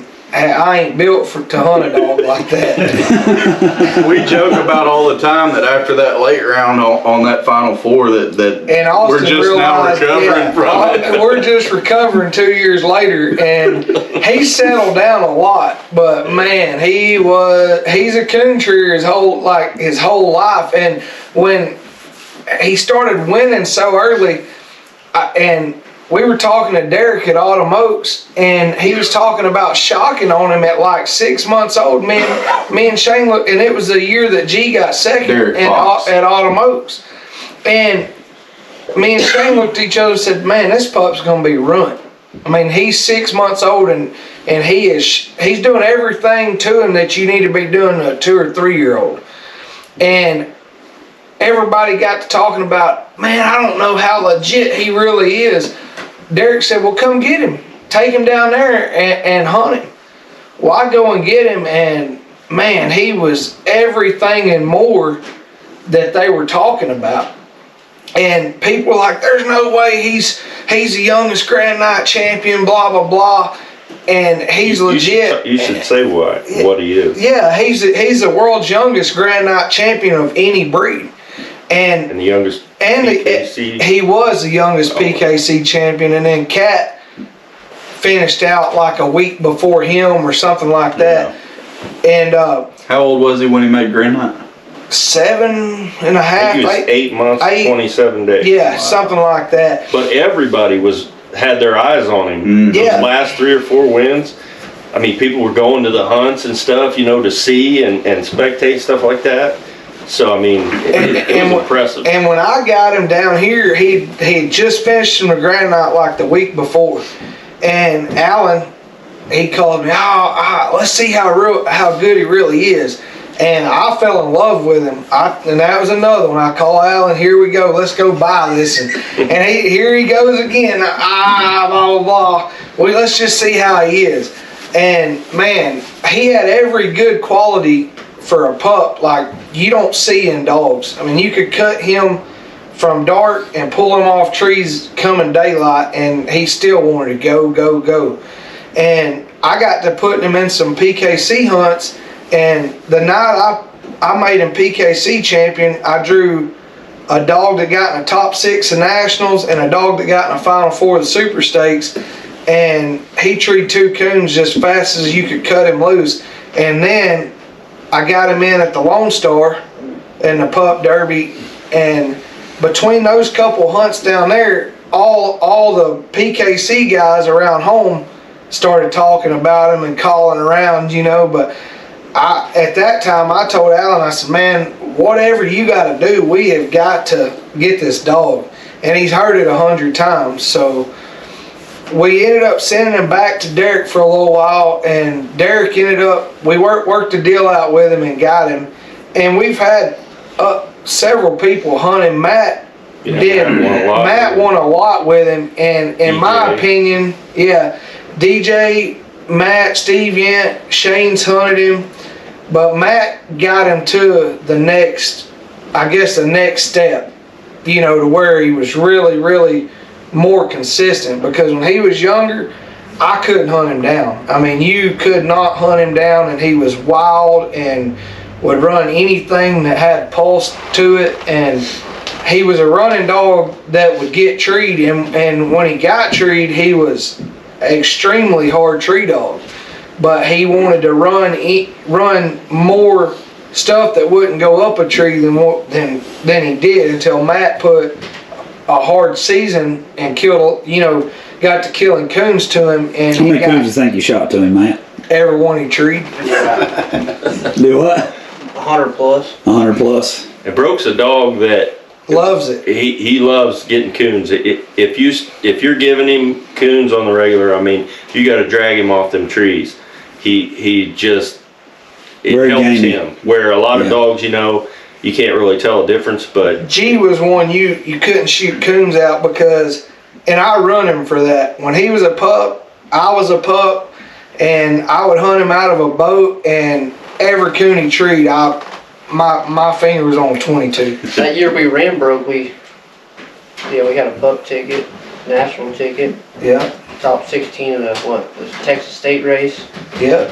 And that was the same year we ran Gambler, and I was telling Alan the whole time, I said, man, we've not had 2 pups this good, and it's hard enough to find a once in a lifetime pup, but we got 2 of them at the same time. And Shane had took a break from hunting, and I was fired up. Matt was hunting, and about the time Matt started hunting hard, I kind of got burnt out, and Austin started kind of hunting again, and we've just kind of rotated and on the hunting and breeding end of things. Like Shane wasn't getting to really push dogs hard because of the work, and he was more on the breeding end. And then when he retired, I kind of took over making the crosses, and we had Matt's hunted real hard. Got Austin back hunting hard, and Shane's back to hunting hard. And I'm at the point in my life with work and running a business that I can't hit the road like I used to. And we got these 2 young dogs that's just tit for tat. I mean, they're so good, but completely different similarities. I mean, like Different one strong, style a whole completely different style of dogs, but could go to any hunt and compete and win any cast you put them in. But they were both just so good, and now we're even further ahead and breeding to where, you know, Gambler got killed, and he would, you know, all this happened in a year. He won the breed race. Hold up, I let you win the breed race. Yeah, let's Tell go him back. Well, We yeah. quit running. You went. You were getting scared. Hey. Yeah. So I wanted my accomplishment with Gambler. I wanted to win the breed race bad because G and Ruby had both won it, and so it's just something I wanted to do. Well, then Broke won it this past year, and Matt's still mad at me over that. And but we had them both being promoted hard, and they can compete anywhere. Well, now we're on pups off of them, and they're not even really retired. I mean, they were in their prime, and Gambler all in 1 year won the breed race, got in the top 100 of the world finals, got in a couple of like a 2500 Pro Classic, won Redbone days. I mean, he had top 16 Autumn Oaks. He had a great year, and now we're off, and Broke's done the same thing, and now we're on generation down from him. And when he got run over, I thought, man, we're screwed. I mean, we got Broke, and he hasn't been bred either, but the few pups he's got's already winning. But luckily, before he got run over, he was having problems with his semen count. He's talking about Gambler. Yeah, Gambler. Yeah. And we had problems with his semen count, and we couldn't get any breedings on him. But he was sticking. We bred him 2 females. They stuck and had good litters. Well, we finally got 2 breedings on him, and I sent him back to Matt. And the following week's when he got run over. And now, he's got 11 pups on the ground, and there's 6 of them that's already got. I think there's 5 with their money won go to the 1-year-old spring super stakes, and Austin's pup's a fall 1-year-old, and then there's 2 that's got UKC wins. So there's I think there's 7 of them out of the 11, and the oldest ones are 15 months old. It's a shame there's not much straws put up on him. No, there's 2 breedings on him. Yeah, I think you'd have went far on it. I honestly think he's the best reproducing male dog that I've ever been a part of, and the oldest litter's only 15 months old. No, that's we bought Spot, who's a litter mate to him, but Spot was sterile when we bought him, Didn't know that. and we didn't know it, and so we can't, Spot's he's sterile now? Yeah, he was sterile when we bought him last year, right before during the Super Stakes. But yeah, I mean, we've had some bad luck with dogs. And they're off a really good litter. There's 4 litter, or there's 3 Gambler and 3 of his litter mates that are winning too. There's a female in South Carolina that's off of G and Ruby. And when I sent G, when I bred the Bugs, I drove all the way to Iowa with the stud dog to make the cross happen. And Alan's telling the whole time, you're crazy for that. Well, then when Ruby come in, this was before Ruby ever won anything big. I sent him on a dog hauler to South Carolina because they couldn't get to Texas. And that's just I was very, very selective on breeding him. Every female that he was bred to, I either had to see tree coons or they had to have some kind of hunt wins on them. And I know you can't judge that but not many people can take off work when a female's in heat, before she's in heat, and drive across the country to breed to them. And I pissed a lot of people off because I wouldn't just breed him to any female. If they weren't, and I would take him with anybody before they bred. There's been several times people drove to breed the G, breed the female, pull him off of her, cut him right in the woods and hunt for 2 or 3 hours. But he was 12 years old when he passed away, and I think he had 120 pups on the ground. If you talk to anybody, most of them, I'd ask them. I know the answer. He has 125 pups registered, and I would ask people, how many pups you think he's got? Oh, he's got to have 300 or 400. And when I tell them 125, they were like mind blown. But I've got 40 breedings put up on him. Yeah. And it just happened perfect in the healthiest part of his life. I think he was like 6, and I'd never seen him. He always stayed healthy. He was an easy keeper, very, very smart. But at that point when I got him collected, I thought he was at the peak of he would ever be. And I'm glad I got him collected then, because it wasn't a year and a half later when he had that bacteria in his intestines. And he liked to die like 2 different times. And he would like prolapse in a cast, and we'd have to call timeout and let him get back in, and then he'd win the cast while all this was going on. Oh, Tony, And tell him about the surgery he had at Texas A&M. I freaking paid for it. I done retired. Oh yeah. And they turned around and put him in a hot, what, a week later, 2 weeks later? Yeah, He's retired like 7 or Yeah. he's been retired since like 2. He's my buddy. And so we finally got him after he prolapsed 3 times, and I had to get him rushed into the emergency vets. That we neutered him thinking it was enlarged prostate. Well, we finally got him into the vet at A&M, because after we neutered him, he was still having problems. And it was like a 6-month wait. And I had a $1,000 Pro Classic entry to go to, and that day at lunchtime he prolapsed, and it wouldn't go back in. So I had to sell the entry, luckily.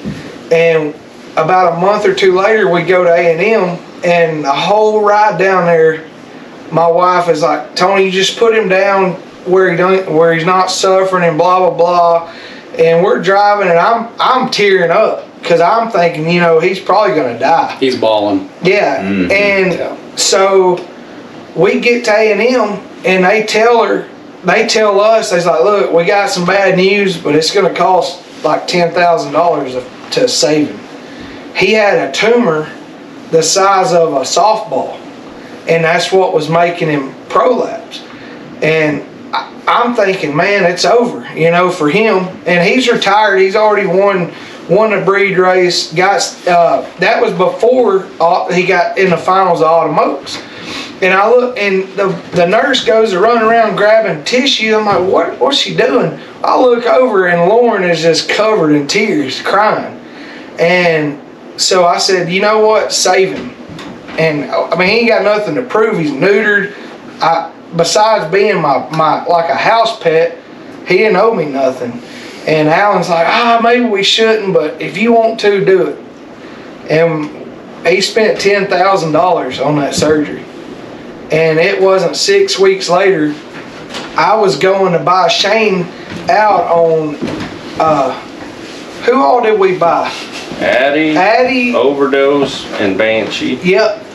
And I said, you know what, I'm going to bring G just for the ride up to Autumn Oaks. And so we left, and we get the call on the way up there that Hattie could be bought.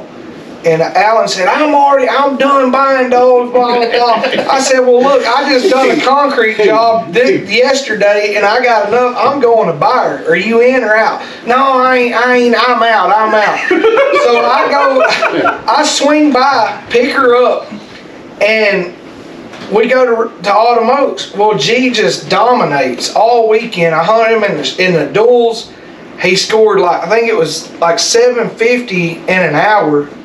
And then I hunted him in the top 16, and they tried every way in the world to cheat. And it was so blank that they changed the scores from drop to drop. And a blue tick guy from West Virginia called, or after every drop, I was looking at the card when we'd cut loose. And he gets out of the truck, because they changed the card in the back seat of his truck. And Lauren, he's like, hey, get a hold of Tony. They changed the score, and we just cut loose. Well, G strikes, bam, comes treed. And I think I made 7 drops. He had 6 first trees and 5 coons on that cast. And on that tree, it was a circle tree.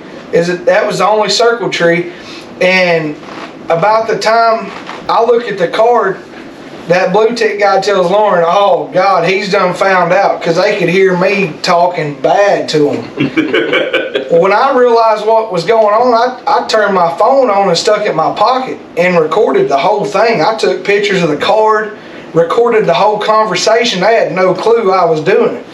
We go and I felt like, as good as he was looking, this was my only chance to ever get in a top 16, which he had won the Redbone part 3 other times prior to that. But I figured, you know, if I had any chance to get in the top 16, this was going to be the year. He was just looking really, really good. And we get back, and the Master Hounds can't watch the video of how bad they cheated me, and he had to go off of them. So I file a formal complaint and appeal the question. So they have to have a meeting the next day, and before they could figure out who was in the Grand 16, they had to make the ruling. I go in, present, and that was where they messed up, because I laid in bed the whole night after that. I could not sleep, and I went back and wrote every rule down that they broke. When I went to present the question, I could have got a lawyer's degree. And I didn't care. I didn't want to get him rode up or anything. I just wanted to win the cast that he deserved to win. Yeah. And we went, and Shane ended up staying. And when I presented that question, and when I showed the camera footage of what they done, they just turned like a white ghost, and it was pretty blank. In like 2 minutes, the panel ruled my favor. We got to hunt the top 16. And that round, he was high scoring dog that round. And by the final cast, he just ran out. He was out of gas. And we treated Coon together, and he gets out of pocket, and I'm thinking, man, there's no way, I'm done. And a dog gets treed in his direction, and we get 300 yards from him, and he's barked out. It was pouring out. It got to the rain. It was raining. It was miserable. Bad night. Bad night. But I could not get the judge to hear him for nothing, and I got second.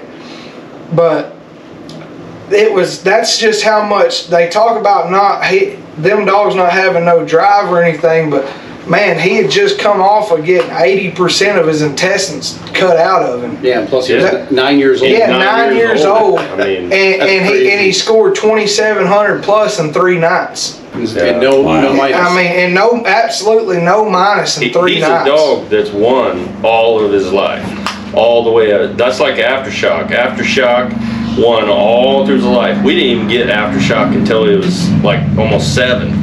And you could take Aftershock to any hunt, and you had a chance of winning it. Yeah. And I mean, it didn't matter who the handler was. I mean, that's just like Broke. Broke's had so many handlers. I mean, if you got that dog power, it don't matter where you cut loose or who's behind it. You know, just call him and you're going to win.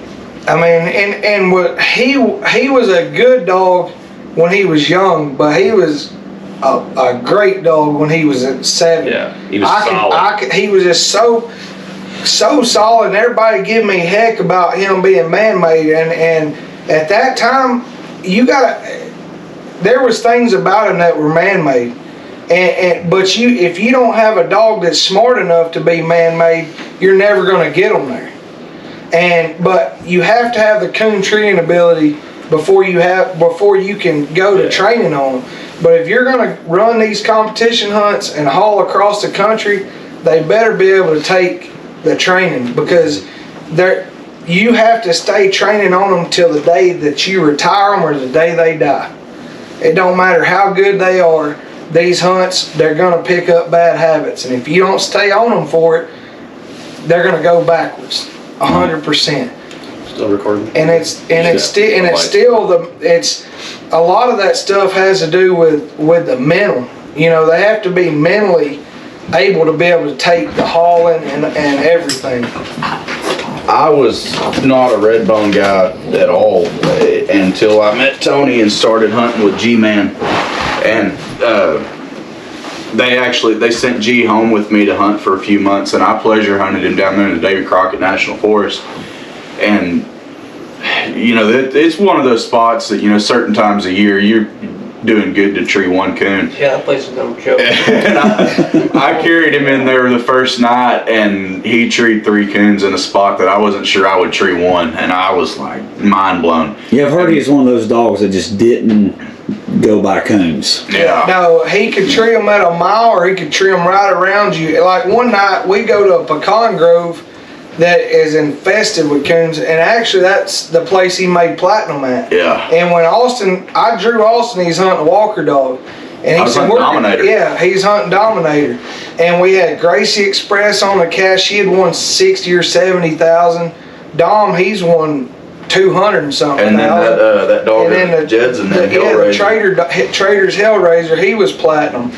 And when Austin told me we was going to the pecans, I knew it was over. We about got in a fight because Dom's first tree, we get there and it looks like he's got the coon, but Judge Pluses and This before you was an outlaw? No, he was an outlaw before that, but he was against me. Well, that night. the whole reason I had started hunting again was because he was trying to make a run for platinum with G, and so I had known Cole McVeigh through hog hunting, and I called him and asked him if he had a dog I could go to Little Dixie with.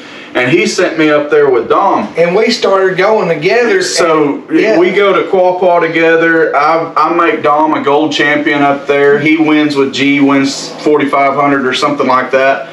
Well, then we get to the Lone Star and we draw each other. And I'm like, dude, I want you to win, but I want me to win worse. No, you know? he did not want me to win. When me and him draw, if it's a 3 dog, he just assumed we both lose instead of getting beat. We hunted one night, and I was hunting a dog that I was handling for a guy, and he was hunting a dog we were partners on that we were going to sell. And he wanted to bring in a dead cast. He had me so mad by the end of it, I really was trying to disqualify the cast. It was my dog. You recruited a competitor, didn't you? 100%. But the first night we ever went into the pecans, when we cut, I cut to the left, they cut to the right, and he don't go 100 yards, and he just goes to getting treed every 50 to 100 yards, and they're getting treed that much too with the walkers. And this pecan grove is just Brandon infested DeMint with was coons. hunting with us. He had the big old goober dog, the one that I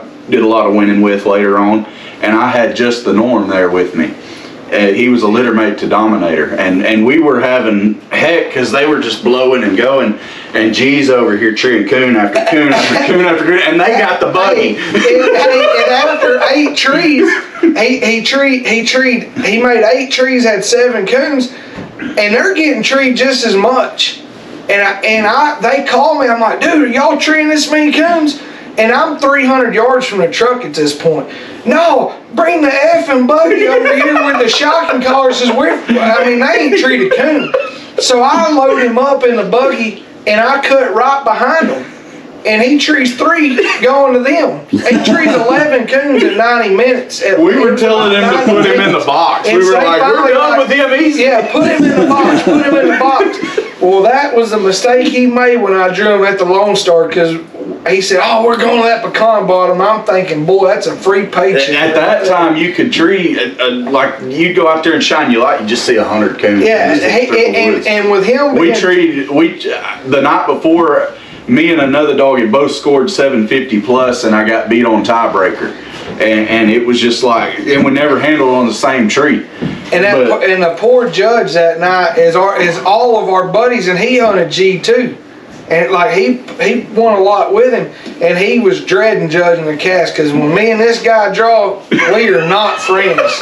Like, don't care if we don't ever see each other for at least a week. You know what I mean? We get to Dom's first tree, and the first thing that happens, we see G running. G strikes for 100, and he don't ever, and runs a coon right by us. You know, we're like through the weeds, we see the coon. Well, he gets to argue. They don't want to plus. They don't want to plus my strike. If it was a deer, you would minus it. And so, well, then we go to Dom, and he's got his coon, but the coon crossed over a tree, about like what happened to you the other night, and there was this much gap right there. It wasn't much at all. but from one angle it looked like they touched. Well, Tony's standing there underneath it, and there's this much gap. Well, by the rules, you can't plus it. Yeah, Judge says plus it, let's go. I said, He says, come look over here. And there's that little gap, and he's, oh, man, I can't, So they go looking for a Oh hole. boy, I was upset. We get that tree circled. Well, by that time, G's treed again. And we go over there, and he's got a den, but we look in the den, and the coon's just sitting there grinning at us like, yep, this is where the red fern grows. So I walk him, and we recut, and he trees 3 more within like 150 yards of each other, and they're all blowing out of pocket. And at the hour mark, they're like, screw this, we're done. And so we didn't even have to hunt the next hour. And he had treed 4 in an hour, and that was the night he made platinum. What I'm gathering is G's the type of dog that didn't miss a coon. He gambled some, and he was a different dog pleasure hunting. Pleasure hunting, you cut him, and he was pretty accurate, really accurate, and he took his time to tree a coon. In a cast, it was balls to the wall for him. He was just he was a different competitor when there was dogs lined up. What I mean by not missing a coon is he wasn't the type of dog that didn't just blow past. No. There were several times like that coon that he treed in the den, he was 0.6 on. Well, then you pull him off that, and he treed 3 within 150 yards. Yeah. He was just that type of dog. He's one of the best layup dogs I've seen. And he's not even related to Kentucky Kate, is he? Yeah. Is he related? Everything we have is related to each other. How's he related to Kentucky Kate? He's the old outlaw, where you're asking about modern day outlaw and old outlaw. Yeah. He is all the old dogs in one. Yeah. We use frozen semen. Frozen semen on Jesse James Jr., which was Little Girl 2, back to Timber Girl, back to, Jesse and Timberjack. So let me get this straight. A lot of the dogs that led up to G led up to Kentucky Kate. Yeah. Correct? Yes. Through Kate, Kate's a granddaughter of Billy the Kid, and G-Man's mother is that of Billy the Kid. And you've seen that layup ability in Kentucky Kate. Yeah. Like what you've seen in Kentucky G-Man. Kate was a lot like G-Man. So tell me a little bit about Kentucky Kate. Kentucky Kate was not your typical Kate pup. I hunted with a lot of them. Had more brain. Most of the Kate dogs were, well, I'd say Red Rocker was another one that maybe wasn't typical. He could be a little tighter on track. Kentucky Kate was tighter on track. She was sneaky. Wasn't a bust through the country dog, but she would hunt out plenty good enough. She would find coons that other dogs didn't know were there. She'd treat coons behind dogs. You'd be walking into dogs treed. If they missed that coon, you guarantee she was going to come treed 30, 40 yards over here and have it. Just a real good layup dog. Could have used a little bit more strike. She was the only pup from that litter out of Ranger and Kate. Maybe that came from Ranger. Ranger had Outlaw on behind him going back. A lot of people don't know that. It was back in there, a little farther than... But she's the only one out of that cross that didn't have the strike? She's the only one out of that cross, period.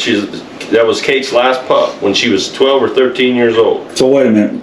So 99 Moonlight Kate's last cross was the Montana Red Mountain Ranger, and only one pup come out of that cross, and that was Kentucky Moonlight Kate. And wow. Kentucky Kate produced 2. And Ridge, what was it, Ridge? Now did she throw strike?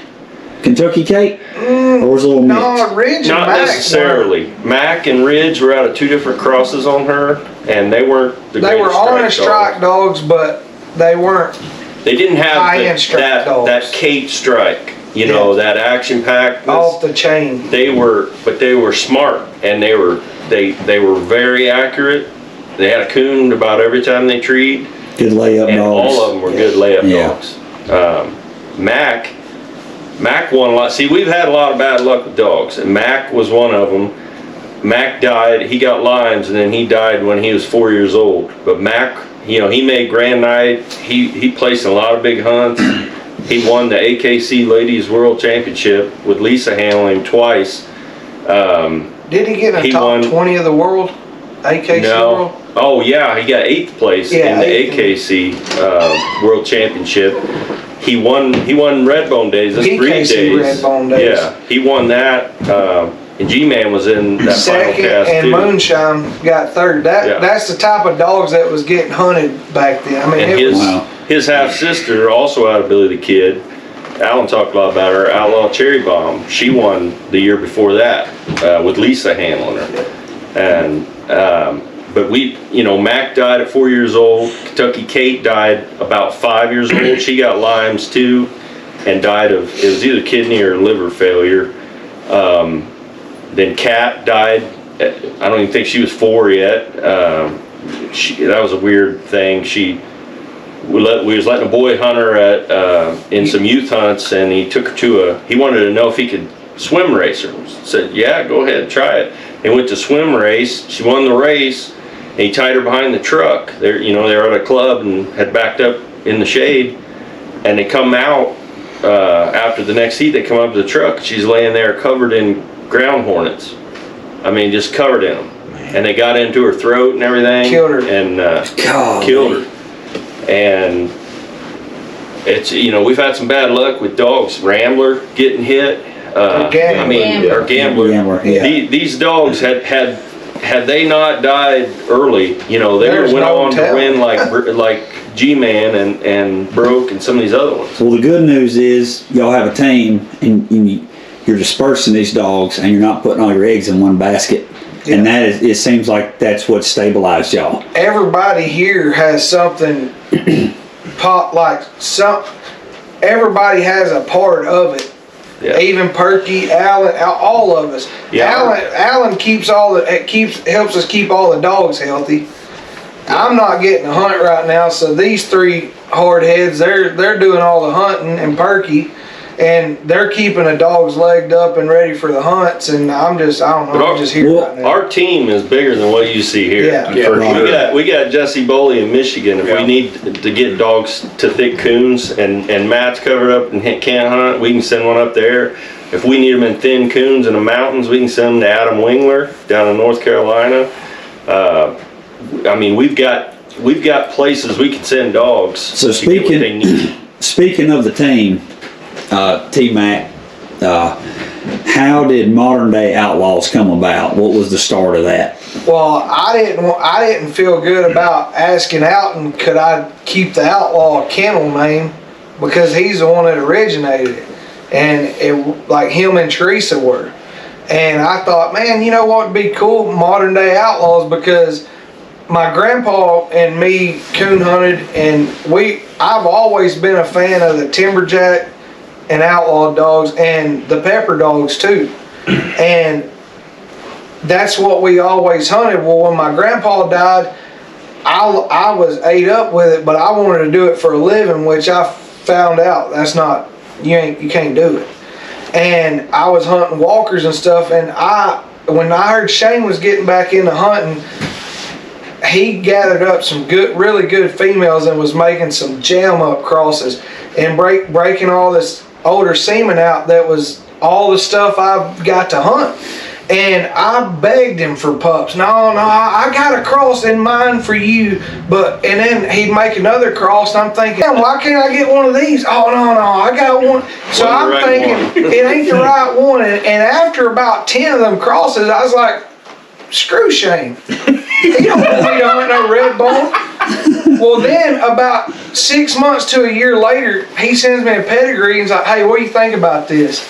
I said, I ain't even going to answer it. Woman, what good is it going to be to answer it? I'm not going to get a pup. And at the time, I was barred from UKC at 18 years old. And Outlaw. yeah. So, and that's what the Walker dogs get you. You got to cheat with them to win. And so Shane tells me, he's like, hey, if you'll come to Cuba, Missouri, I've got a pup for you. I said, I want a female. He's like, well, no, Lisa's got picked female, and that there's only one female. I said, how does Lisa get the pig female, well, needless to say, Lisa's married to him now. So we know how that happened. Totally unrelated, but okay. So then he sets all these pups out, and these pups are running around, big, beautiful black muzzle pup. He's like, you can pick. Well, first thing I do, and the outlaw traits, the black muzzles. I go and grab this pup. Oh, no, that one's Spencer Glistens. I'm like, this man? Well, G's over there like 50 yards just playing by himself. I said, screw it, I'll take him. And then, Best one out of the litter. yeah, in my opinion, I'll always be biased to that dog. Yeah, he showed natural independence. He was off by Yeah, himself. but I like, even when I hated him the most, and yeah, even when I hated him the most, he'll always be my favorite dog. I got a picture of him in front of my truck with this little G that's 8 weeks old. Yeah, and then the day I took him to get him put down, Lauren made us get another picture just like that. Oh. Yeah. I see G, I'll just tell you a little bit about G's cross. You know, for all these guys out there that think. All right, everybody. Earlier on the interview of the Modern Day Outlaws, during a battery swap, they realized that they had to get back for the meeting, the 2026 PKC meeting. Since then, a lot's happened, including Mr. Shane Maxey winning the breed championship. So congratulations to you and Broken Busted. I was on that cast and it was awesome. So picking up where we left off, you were talking about the cross that produced G-Man and how G-Man wasn't an accident, about all the dogs that were behind him. So talk about that just a little bit. Yeah, G-Man, he's probably got the most concentrated outlaw blood of any cross we've made. And he's the first 4-generation all grand night champion pedigree. So he's got 30 straight grand nights behind him. There's not a weak link in the bunch. Most of those were big winners. A lot of Redbone Days winners, top 20 world hunt. I mean, big money winners. They weren't, you know, they weren't just paper tigers. They were the real deal. And I mean, when you stack dogs like that in a pedigree, and there's no weak links, you know, you get dogs like G-Man, and he's probably won more than any other dog when you total up all the different registries and everything, any other Redbone that I can think of. And he's proven that he can reproduce, and he's, I mean, we got a lot of semen stored on him, so he'll never be done reproducing. He was #1 reproducer for like 2 or 3 years. Yeah. For the last 2 or 3 years up until recent, when I guess you don't have a litter for a year, I think is when it is for the male dogs for the currents. Yeah, I'm not sure how they do that. And he didn't have, but I think it was 125 pups, and I think there's like 13 title pups off of it, or 14. And there's still, I think there was one that just night championed off of him in Missouri like 2 months ago. So Wow. yeah, and that and every he threw, I think out of the like 14 title pups, there was maybe out of 8 different litters or something. So it was you know, it was several different females. It wasn't just one cross that turned out. So. He's not done reproducing, because, you know, frozen semen, we can take females from, you know, 2 or 3 generations down the line and line breed them back to him, you know, so we're lucky in that respect. He was a heavy line bred dog too. He had Burning Ben like what 4 times in 4 generations, I think it was. And every female in his pedigree was all the way back to Jesse was extremely good reproducers too. Yeah. He had, I think, let me see, Little Girl 2, Timber Girl, Jesse on the top, Kate, And then on the bottom he had Kate Pepper Ann, Billy's mama. Amber. Billy the To the Kid. Max is in there. Yeah. Another Timberjack dog. Pepper. Yeah. Yeah, that's one The thing I really Pepper like. and Kate cross was in it. I mean, so that, I mean, that's, Yeah. That's one thing I really liked about his pedigree too. And when I got back into it, Shane's like, "Hey, you need to, meet up with Tony. He's got this dog named G-Man's young dogs. Like, I think he was like a little over like a year and a half at the time. 15 months old. Yeah, Shable was trying to buy him. yeah, And my mom told me he wanted me to come hunt with him for a week, and he offered a ridiculous amount for a young kid. And Shane actually hooked the deal up because I didn't have the money to do anything at the time. And I told Shane, I'm like, man, this dog he's gonna be special. And Shable called me and was gonna pay my way over there to go hunt for a week, pay my time off of work and everything. And my mom told me, he's like, if you sell this dog, the money's gone. You'll have the money for a little bit. That's not that in the long run. It ain't. The money's gone. The dog's gone. And I said, yeah, you know what? You're right. And so Shane and Alan. It wasn't a week later. I didn't even know who Alan was, but my grandpa really loved the Timberjack stuff, and Alan had been out forever, so Shane hooks us up. He's like, hey, I know a guy I think will be interested in getting back into pushing dogs. And I still have I guess it's been 11 years, and I still have our 3-way group chat on Facebook where Shane started the group message to start the partnership. And they both bought in on it. And we just went from there. yeah. Shane was telling me he was like, this pup's got a lot of our old blood in there, And I was like, okay, Up close. right. As I started looking at it, I'm like, whoa, wait a second. We got Amber here, who's out of my old To the Max pup that I raised and trained and then later sold. And then he was out of Timberjack. And then Shane's Outlaw Girl and Billy the Kid. They're all up close. It was just really cool. Yeah. He's It's a because of the frozen scene. But yeah, you couldn't make a dog like G-Man without frozen semen from 3 different dogs Yeah. that were from 20 years ago or more. So, it was targeted breeding. So you had Billy the Kid, JJ Jr., and To the Max. Yeah, All frozen semen. yeah. Wow.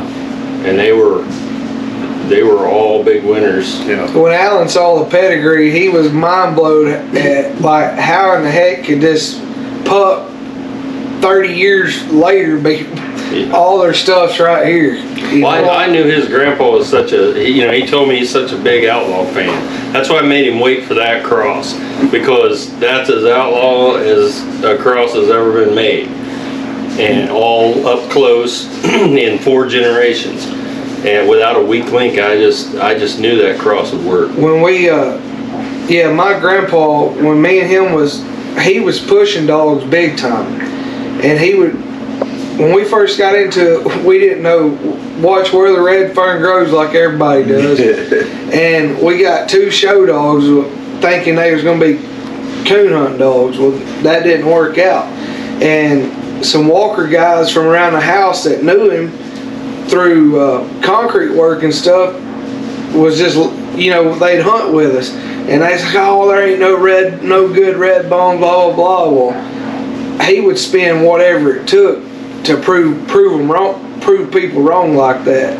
So he went on a search, and we met Spencer Glisson, which owned G-Man's daddy, and he sold us two old Outlaw females. One was off of Billy, and she was probably 8 or 9 when we got her, and that was our first really good dogs. And after that, we were just that was it. That was what we wanted. Yeah. And from there on, it escalated. And like a lot of people don't know, but we had Dr. Feelgood's daddy too, Moses, when he was a pup, and we had him until he was 4 or 5 years old too. So I mean, my grandpa he was had an insane tree dog. the most intense tree dog I've seen since the most intense tree dog I'd ever been with outside of these pups we have now off of Gambler. I mean, he was radical, and that's where my grandpa. I always was a diehard outlaw fan, and that's all we ever hunted. And then when he passed away, the dogs kind of passed away with him, and I got into hunting walkers, and then that's when Shane got back to hunting, and they were all winning, and I missed hunting them. And I couldn't ever get my hands on one until I got G. Yeah. And then that's how it went. Well, speaking of G-Man, give us some of your favorite accomplishments. Man.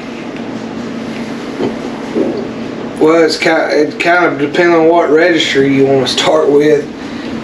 We'll just start naming some accomplishments Well, that you're really proud of. he got second in the Super Stakes, which no Redbone has ever gotten a Final Four of the Super Stakes at that time. I think maybe one has since then. No, got close. But then he doubled up at the World Hunt the following month as a 3-year-old. He won a CHKC breed race back when CHKC was going. He won it twice. He won a CHKC Pro Hunt. Man, he's Talk about automobiles. Keep Yeah. over 10,000 and see it. it was like 15,000 CHKC. What'd you place in Autumn Oaks? He got second at Autumn Oaks after he was retired, like officially we talked retired. about that earlier. Yeah. And man, the year I won a breed race with him too, and the year I done it, he was in the best shape of his life. And the 6-pack dog Chris Collins he had done jump like $2,200, and nobody said that I could ever catch him. We went on a run, boy. And I called Austin when they said I couldn't catch him. I said, I called Alan. I said they said there ain't no way nobody can catch this dog in this breed race. Austin said, let's get on the road. And so we get on the road, and I think it was March. We had 6 months and he had a $2,200 lead. And we went to work, and when it was over, I think we won it by $700. Wow. Yeah, and it wasn't like I did it without letting them know I was coming, because every time I won, I was letting them know, hey, I'm here, I'm catching you, and it was a good race, no doubt. I mean, and that was like, I think I bet $600 or $800 on the outside of that to people that said that I would never be able to catch it. And man, we ended up winning by a long shot. He had gotten for National Grand Night. And oh yeah, he was National Grand Night Redbone four times at Autumn Oaks. I never could get a score big enough to get the Grand 16. One year I scored, I think it was 600, and it took 625 to get in. Wow. One year I scored 4.25, and it took 450 to get in. And the year that we actually retired him, he had 80% of his intestines taken out, and 6 weeks later is when he got second. Wow. That's incredible. Yeah, he was my once in a lifetime dog. And his son, the Gambler dog that just got run over, I felt was better than him. And that's hard to say, but I felt like he was unreal, but I didn't have the bond with him like I did. G I had from 7 weeks old is when I got him. And man, it killed me when he died. Well, what about you, Austin? You ain't said a whole lot. First off, tell everybody that's watching that has read your name on the internet and does not know how to pronounce it, please tell everyone your full name, please. I'm Austin Busey. Okay, I've heard that about it pronounced every other way except that way. I call it Busey Roo. So what's some of your favorite accomplishments? Man, everybody knows me and Tony's been great friends for a long time, but when we met, I was hunting a dog called Smoke that I had bought from Van Pierce, and they had won the junior super stakes with him, and G actually, He beat the me senior, the 2-year-old yeah, year, and I beat him the 3-year-old year. well, I bought that dog, and when I bought him, his thyroid had gone out. So we were starting him on medication, and Tony was hunting for a friend of mine, Rodney Finger, some Walker dogs. There was a dog named Zoe and a dog named V, and they sent G to my house and let me hunt him for a while Smoke's thyroid was getting back up. And man, he was just an excellent pleasure dog. Like, I don't know if I said it on the camera before or not, but like, I'd cut him loose in places where you wouldn't hardly expect to tree a coon or two, and he'd tree 3 or 4 coons, and just really just always looked good when I was pleasure hunting him. And but anyway, the Smoke dog, I got in the final 4 of the 6F-PKC truck hunt with him. I handled Dominator for a while, made him a gold champion. Won a lot of open hunts with several different dogs. There was a dog called Switch that was really nice. He's platinum now. There's a dog that I handled for Brandon DeMint. His name was Goober, and man, that was up to now was probably one of the better dogs that I ever hunted. He didn't really have the mouth that he needed to have, but he was loud, but his mouth was just shrill. He kind of sounded like a goose sometimes, and you could hear him forever, but he just didn't have that big houndy mouth, that people wanted. But man, I could load up to go to a hunt, and I was gonna win. If we were going, if he'd load G-Man up, I'd load that dog up, and we'd go somewhere. And if it was a 3 or 4 night hunt, I was gonna win at least 75% with him. Like, you just wasn't gonna keep him out. And he was a real hot nose ambush style dog that just ran around and treat a real hot coon, and he knew he was real confident about his style. Like, he knew what he could do and what he couldn't, and he wouldn't jack with anything that he couldn't run. And so he never had no downtime. That was what I really liked about him. But I mean, my favorite accomplishment now, because I kind of took a break and started my family, but now I've got this 1-year-old pup, Rambler, and Who's a gambler pup? yes, sir. And I bought him back in September from a friend of mine, Willie West. He had turned him loose 3 times with dogs, and he had ran and treed with the dogs, and he knew I was looking for something to get back into it, and he was going to give me half of him. And I went and got him, and I carried him hunting, and he treed me a coon first, and I took it.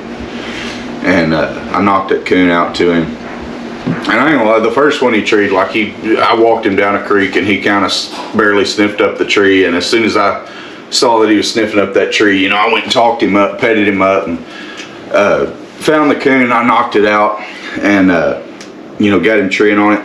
But from that first night, after that, you could cut him loose and he would go find you one. and just the most natural pup I've ever dealt with. And you know, I hunted him 30 nights. I put him in a PKC cast. The first one I put him in, he looked like a pup, you know, like what he was supposed to. He was 9 months old when I got him in September. And the second cast, he still looked like a pup, but he got lucky and he won it. The third cast, he looked like a grown dog. I mean, he went out there and treated a coon, split from the dogs, and you know, I won the cast that way.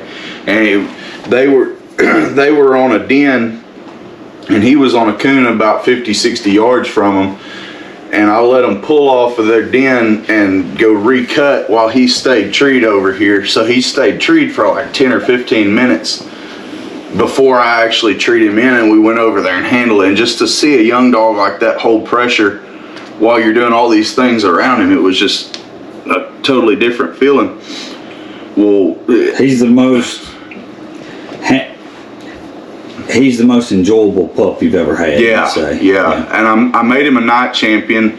I carried him to the blue tick sectional there at Sims, and I got 3 wins on him in one weekend. And I needed 2 more before the end of the year to get the Tournament of Champions win qualification. And it wasn't even really on my mind to do until I got those 3 wins. And it was like 2 weeks left in the year, right after Christmas. And I told my wife, I said, we might as well go do this, you know. We looked around. Well, the closest hunt that made sense to go to was Locust Grove, Oklahoma, which was 6 hours from my house.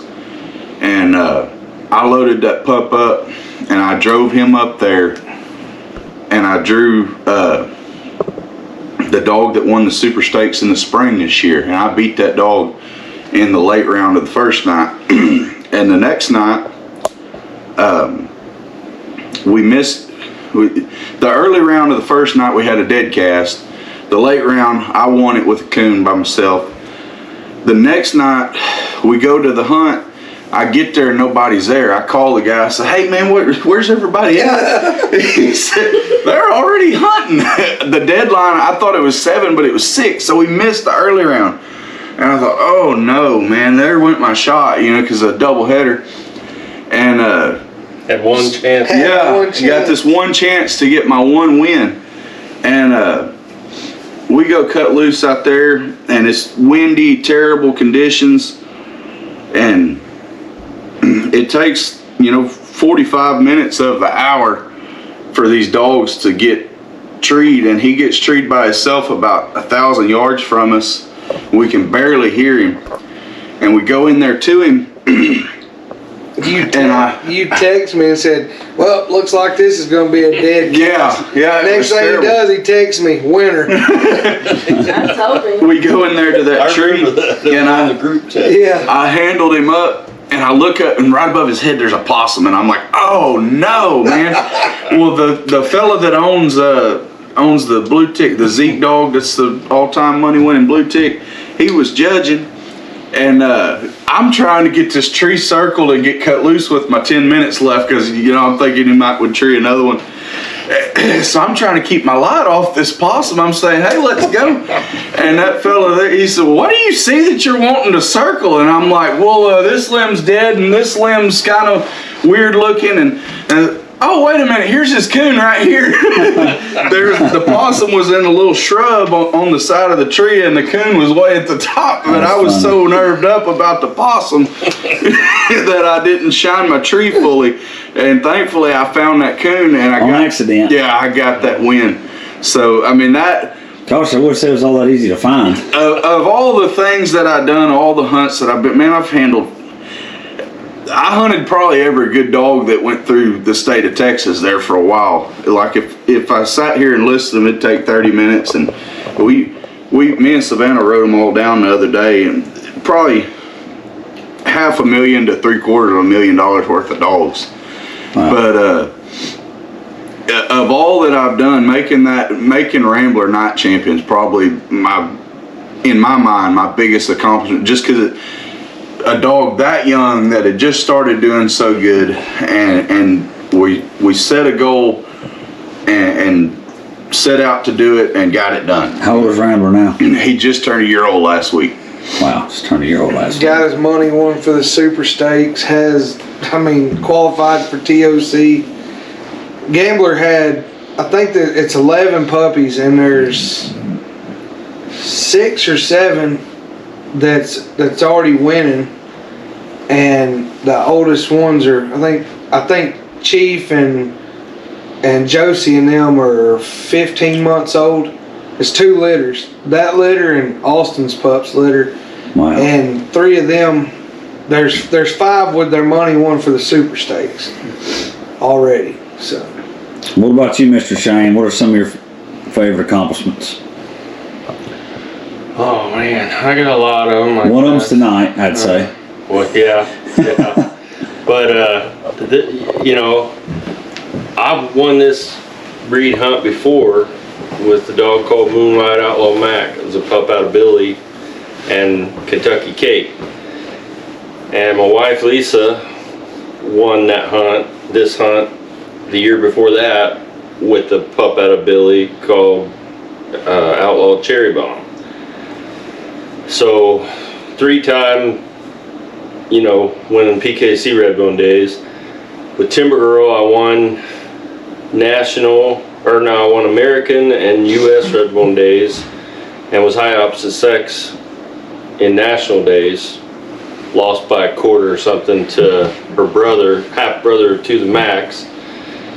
And then I won national days with Billy the Kid. Girl was, this is funny, in 1992 on my Facebook profile picture, see me holding the dog up. In 1992, she was a world champion Redbone, and I had to go to the finals in Crockett, Texas, where he's from. So we drove 16 hours straight through out there and hunted that, and got world champion Redbone. And she won. I can't remember how much money she won in PKC. I didn't hunt as much PKC back then as I do now, but Mac, my wife won the AKC Ladies World Championship with him twice, and then with Brianna another time. So 3 times she's won that. Oh man, I mean I can't even remember all the hunts that I won with Redbones, but I mean Mac was 8th place in the AKC World Hunt. The Woody dog, who's the granddaddy of Broke, I placed him 8th in the AKC World Hunt, and the same year 8th place in the ACHA World Hunt. And he's a real good dog. I mean, that's some of the hunts that I've won. I mean, Probably granted at 50 to 100 dogs. Probably close to 30 maybe. I've made grand nights. I don't know. I used to hunt, years ago I used to handle for other guys between, when I'd finish one out and somebody else would want one hunted, and I've handled dogs. Placed a black and tan in the top 20 of the UKC World Hunt years ago. Come in second at Autumn Oaks with Wessel's Wild Casey, a Walker dog, and yeah, that's as far as accomplishments. But I mean, the older I get, they mean more when you do it with a dog that you have a connection with. Like I said, I own Broke's mother, so I feel like I got a connection there. He's from my breeding and our breeding. Grandma made the cross for the grandpa. So yeah, that's some of the accomplishments I'm proud of. All right, Mr. Allen Halata, what are some of your favorite accomplishments? I started off with a dog named Tree Bustin' Annabelle, That was my first dog I got, and she was actually a really good competition dog.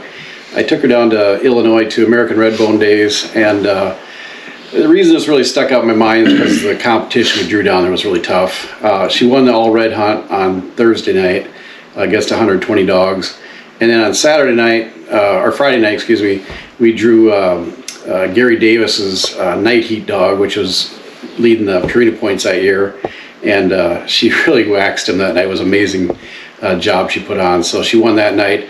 And then the last night she won her cast, but we missed overall because Betsy came in with like 1,200 plus and beat us by like 50 points or something like that. So it was kind of disappointing. But anyways, it was a big accomplishment when I first started out.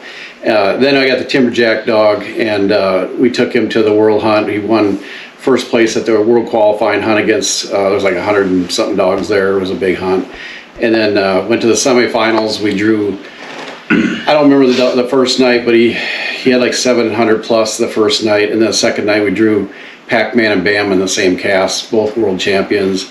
And they were, big time dogs in that day, and won that. Went on to the World Hunt, and we got disqualified because we called timeout and couldn't find him within an hour. So that was kind of disappointing there. But and then I got this another female Brandy, Buzzrow Bottom Brandy 2 was her full name, and she was just a country coon dog, but man, she won a lot of hunts before I got her. And then when I got her, I took her to the World Hunts, and we placed in the top 20 at the AKC World Hunt in Ohio. And then the next week, she went right to Illinois and placed the top 20 there in the ACHA World Hunt. Wow. And got beat by Timothy Ball, of all people, with one of those hickory nut hairy dogs in the semifinals. Wow. Yeah, it was a big deal though. And then just my association and building teams, I've had some great wins with dogs that I've owned. One of my favorite was a dog that Tony and I promoted for years was Leighton's Classy Callie. And that's a dog we haven't talked much about here, but I'd say Callie probably went head to head against the toughest competition of any Redbone that ever lived. If you look at a dog that went week to week against the toughest competition, every week she was up against platinum champions and some of the best PKC winning dogs of all time. The most accurate dog I think's ever took a breath. Yeah. Before the Pro Classics too, so a dog that made platinum back then either won a pro hunt or a big event like She the Super she Stakes won World 2 Hunt. pro hunts and was in the final 4 of 2 more, and I think semifinals of 5 Yeah. with different handlers, and Including Shane. got Shane fit- took her to Michigan, and she was like pregnant five with weeks G-Pop. pregnant. She was 5 weeks pregnant, almost 6 weeks pregnant, and got into the finals up there in Michigan at the pro hunt. She also got 5th in the World Hunt too. Yeah, as a 2-year-old. Yeah, she was unreal, man. I think what kept her from winning a World Hunt was she couldn't travel and she was moody. But man, coon dog for coon dog, if she got treated on a fence post, she'd have it. She always had a good. Yeah, that was her strongest point. Yeah, so when I was at the World Hunt one year, we had G-Man there and we had Callie, and these guys came up to me and they're like, congratulating us on these pro hunt wins and how good we were doing. And I said, you guys get into these World Hunts and you're into the finals and stuff like that. And they're like, yeah, but the pro hunts are harder to get into the finals. I said, no, there's no way. They're like, yeah, because the pro hunts, you're up against the best dogs in the country the first night, where the World Hunt, you got, kind of an average dog showing up there and got your good dogs thrown in. But I guess I gets it right, But she was outstanding dog and won a lot of hunts for us. One of the signature wins she had though was it was a all breed. What was it called? All breed challenge. It was a breeder's challenge. It was a breed challenge where each PKC president got to pick what they felt was the top 4 best of their breeds, and our breed was her, Moonshine, Freak, and Crow that year. And after the first round, each breed could not draw each other, and until the final cast, if they all won that far. Callie was the only one to make it through the first round As a Redbone. as a Redbone. And then we go heads up in a round against the national champion, Stylish Trader. And she trees the only coon that round, on the late round, to make it to the final three. And the final three was Eli Stone, that had won the pro race the year before, and the whole 9 yards, that won 2 super stakes. And Wow. that's the caliber of dogs that was in this hunt. I mean, it was the best of the best. That's what the hunt was put on for, was to be the best of the best of all breeds there that year. And there was some real, like, $1,000 bill was in it. There was several top national winning dogs, and she got second. And Eli Stone beat her, but I guess it was 2 or 3 months before that, we won the Pro Hunt in Mississippi, and I beat $1,000 bill in the final cast that year. Eli Stone was in the final cast, and Wipeout Weapon was in the final cast. And Wow. man, she just, if you name them, she's beat them. Mm-hmm. Yeah. She was impressive. Well, Mr. Halata, back to you. Give us one piece of advice for someone that is wanting to get into competition coon hunting. Yeah, I think the most important thing is just to find a really good mentor. You know, we talked about that before. Just find somebody who's got a lot of good experience and is a good person too. You know, I started off with probably one of the best mentors in our area, and so did Russ Downing and Steve Ringelstetter. All of us started with the same mentor as John Adamitz. You know, we all go to his house. We'd go out hunting with him. He taught us how to handle dogs, train dogs, competition hunt dogs, and it was just. I think that's where you got to learn. You know, it's from somebody who has experience. Super good advice. What about you, Mr. Shane? One piece of advice. I would say if you really want to get into competition hunting and you want to win and train a winner or handle a winner, you should go on some cast at some big hunts, some top level hunts. A lot of people will let you go along and spectate and see what a top dog is when you're starting out, because a lot of people don't do that and they get a lot of misconceptions, mainly just thinking a dog that can tree coons is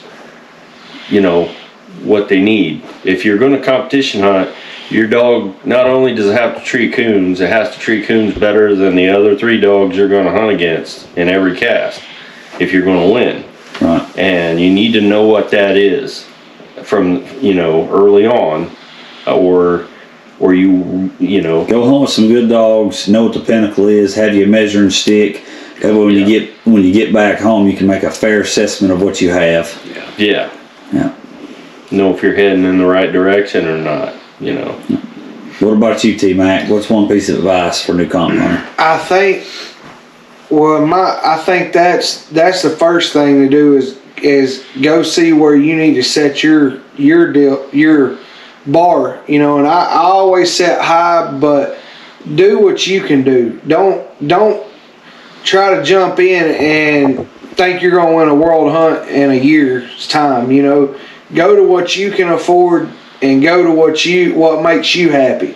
If it's pleasure hunting or if it's winning $1 million, you do what makes you happy, because you can't be compared to others. You know what I mean? It's just like, do what you can do and find somebody that'll really help you and that you can learn a lot from and you can trust and go from there. Would be my main deal. All right, Austin, you got anything to add to that? Man, buy an outlaw dog.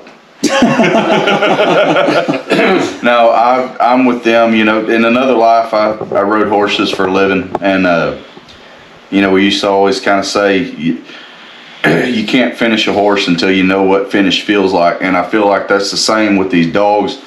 Like Shane was saying, if you don't really see what a good dog is, it's hard to start with a pup and end up with a good dog if you've never had a good dog or seen what a good dog could be.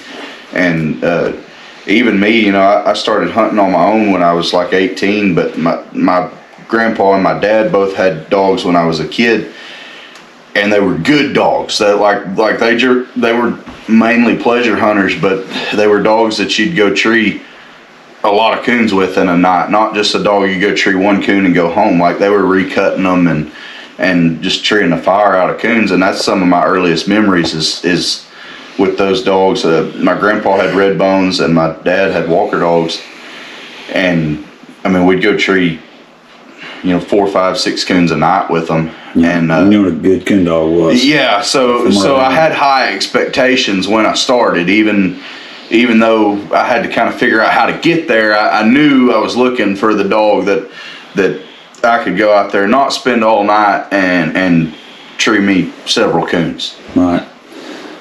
Well, next question. What are your favorite hunts to go to? My favorite right now is this one because it's at the right time of year, Redbone days. I like the group of people that's here. I feel like, you come up here, you learn something every time you come. You get to be around guys like Shane and Alan, Royce and Richard, and, people that are a wealth of knowledge and, have hunted these dogs almost since the very beginning. And it's a good time of year for me because I get real busy at work in the summertime. So this time of year I can kind of take off and come up here, and I'm not stressing out about things going on at home. I can just come up here and have a good time. So this is my premier hunt. I work all year and save my money all year and prepare a dog all year just to be at this hunt. But besides this, Winter Classic, Lone Star is always a good time. I'm looking forward to doing some more UKC stuff. I've never really done that before, so I'm looking forward to Tournament Champions, Autumn Oaks, things like that. Cool. Awesome. What about you, T-Mac? What are your favorite hunts to go to? I like all the Redbone days because I'm always out to try to find better and see better dogs.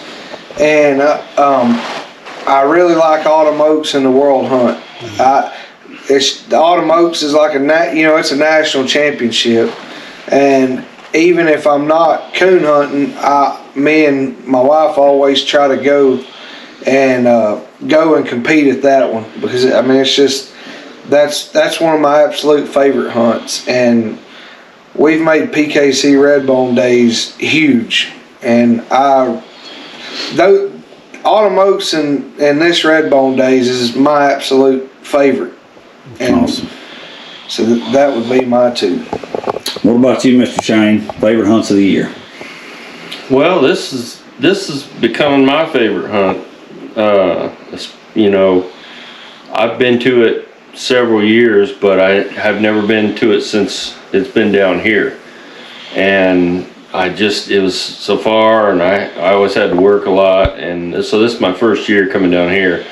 And everybody told me, all these guys, they told me, man, when you get down there, the woods are flat and it's all the same, and there's coons, but a dog's got to go find them. And they were right. I mean, I wouldn't move this hunt anywhere but right here. But other than that, I like this hunt because now that it's started drawing the best of the best Redbones. Yeah. But I also like all the world championships, super stakes, anything that draws the best dogs. Pro hunts used to be pro hunts, now the pro classics. I mean, anymore, I'm not concerned with titling dogs out, one after another. Like I used to do that, a lot of that. I would rather hunt against the best dogs out there and see how does my dog stack up, and get an idea, because that should be your measuring stick, is the best dogs out there. If if you want to know what you got to beat, you gotta go to the places they go and just go up against them and see what you can do. What about you, Mr. Allen? What are your favorite hunts? I have to say number one would be any redbone hunt that's in Bellevue, Michigan. I just love the Coon Zoo. And we know the places to hunt, and it's just awesome up there. You know, we have a fun time. A lot of friends up there. Kind of close to my home territory, Wisconsin, and Shane's old territory. So yeah, we've had such great times up there, and it's more laid back. People just there to socialize, interact. You get more people, more redbone people there. It's probably the biggest redbone event of all, you know, as far as locations wise. Yeah, the numbers. You get more draw at Bellevue. A lot of people come in and camp, and Yeah. you can visit with them all day. Yeah. And I'd say second would be Autumn Oaks. I've always enjoyed Autumn Oaks. I've gone there many years, and just all the breeders that show up and the who's who of every, you know, breeds there. And it's just a really well-run hunt. Family. Very organized, yep. Yeah. A lot of great vendors there, if you want to interact with vendors and stuff like that. And then I went to the PKC World Hunt when I got back into it. I had a blast with that. I got to get back to that. I really enjoyed that. Shane was there. Went out with him, and we had Callie and G-Man there. I hunted G-Man one night, and yeah, we had a great time there. It's a good hunt. Awesome. Yeah. Well, Shane Maxey, if you had to go to another line of dogs, where would you go? Well, I'll tell you the one that's kind of really got me interested, and is these gas monkey dogs. I really think there's something there. It's a shame he died so young. I got to hunt with Lena, Gasolina, and now Goat, which I'd heard a lot about. Watched a lot of videos of some of the other ones, Ash Monkey and Pals out there. I think they have some of our breeding, so that interests me because I believe we could cross on dogs from that line. Wade's had coon dogs going way back.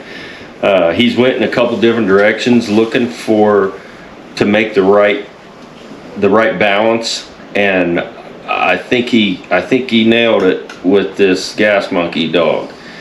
Whether it was intentional or somewhat, you know, of an accident, the dog, you know, what few crosses he made. I mean, I'm impressed with how many winners are turning up out of just those few dogs. It's kind of like Rambler or Gambler. You know, not many crosses on the ground, but man, all kinds of them showing up. And when you see that, it's unfortunate that both dogs died young. You know. Yeah. But you know, we could use that. I think we could add some stuff to what we liked. I really was impressed with Goat. So technically they are related, but it's way back there. Yeah, it's kind of a mix. Not line bred as much as we do. Wade does more outcrosses. So there is a, you know, generational consistency to a degree, and there is some line breeding, but when I was up there, he said that one of his goals was to try to breed everybody's lifetime dog. Mm-hmm. So he might have something that's line bred a little, but then somebody's got something that they're just winning hunts left and right with, and he go breed to it. Mm-hmm. And so yeah, y'all's dogs are definitely bred tighter for sure than his. Yep, but I think he likes the same traits. Mm-hmm. Yep, and I think he likes a lot of the same dogs that y'all like too. Yeah. Well, when you hunt a lot of competition hunts, you get a picture of what traits you need to beat the dogs that are winning, you know, at the top level. And regardless of breed, you gotta have them traits. I mean, and that's what you have to breed. If you're gonna be a breeder of competition dogs, you gotta know what the goal is and who's setting the bar, and you gotta try to beat that. And he's a guy that's doing that. He's not just breeding to treat coons. he's breeding to produce dogs that can win.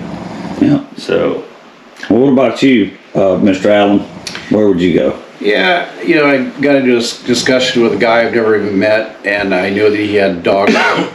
Went back to a dog named Indiana Speaker back in the day, Kevin Shirley. He had the Buster dogs, and I think I'd probably tap into some of that because he's got some frozen semen on Buster 2 and Buster 3. I think that'd be worth looking at because those are hard-going dogs, which I like. Kind of like Broke, very hard-going dogs, and a lot of drive and outstanding pressure tree dogs, independent. So they're kind of in that same line of what I'm looking for. Gotcha. What about you, T-Mac? Where would you go? We haven't even really talked about it, but if I'm looking, I want to go to something that is as competitive and people that want to breed to and make crosses that win big. Not just people that are going to throw dogs together to say, hey, we made a cross. And I really like Mike Young and Johnny Kaufman's line of dogs a lot. And to me, they're the most underrated right now because of the new generation don't know what they ever accomplished. And I like Brent's line of dogs, the Pepper dogs too. And if I had to pick, it would probably be a mix between them two. Yeah. Because they're breeding and they're producing dogs of the caliber that I like to hunt. Yeah. If that makes sense. But those two guys have been, they've been successful for a long time, generation after generation after generation. And that's what I want to,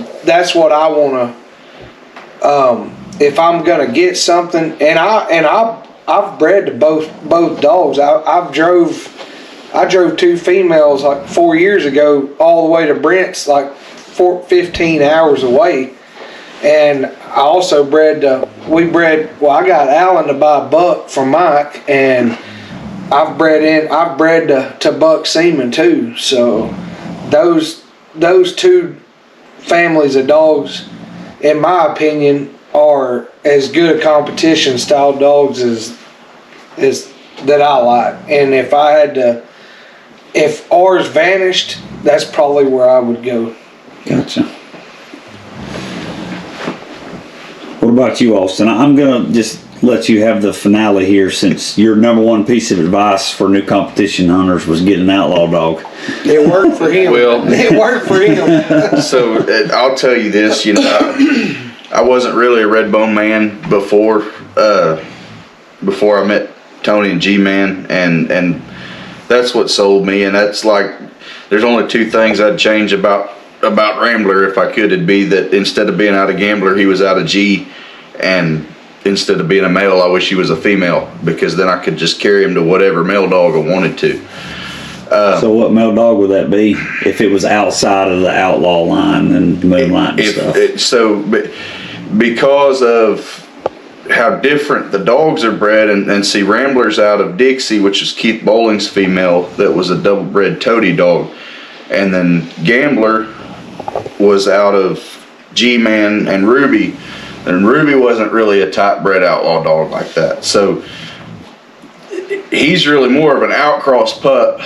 I would carry him back to something that was in the line. So if he happened to be a female, I would go to Broke, and I would feel like that would be the move.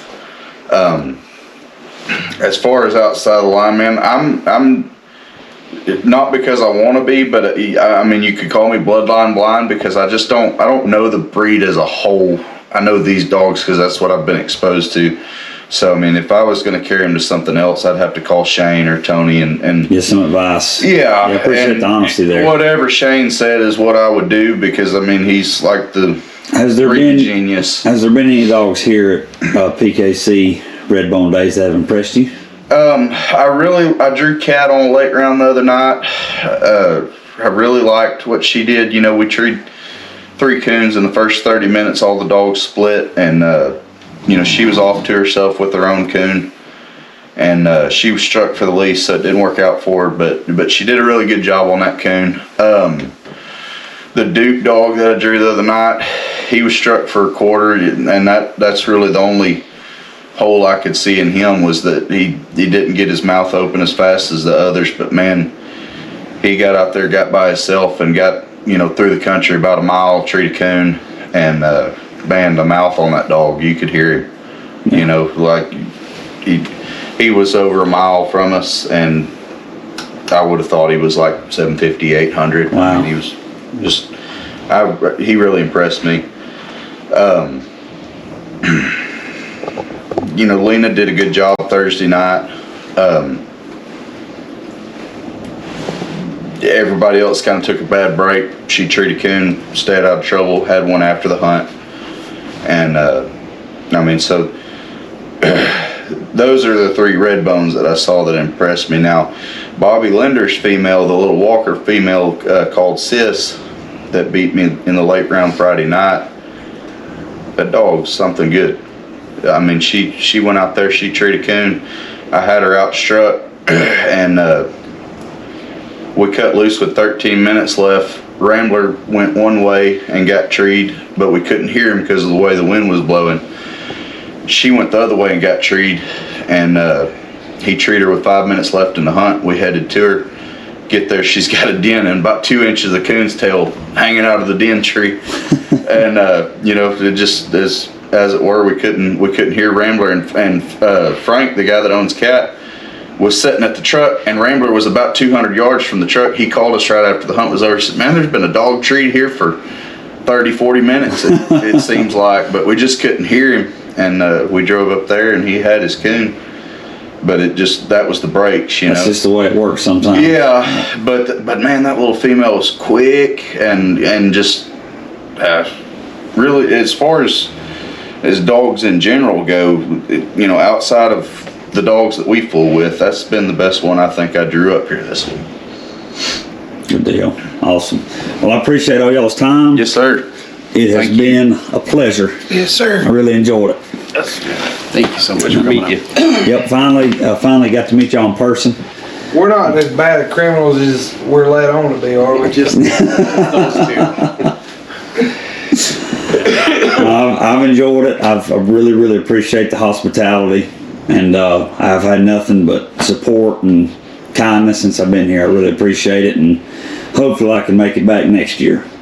All right, everybody, thanks for tuning in. And before you shut that off, I should probably say congratulations one more time to the 2026 PKC Redbone champion, Broken Busted, and Shane Maxey. Good job, Shane.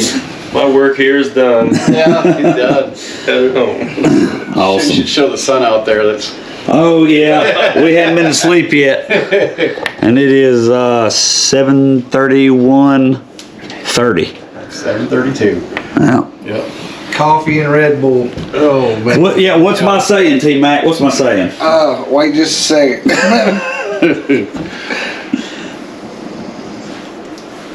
But I gotta find it. Brian didn't make it.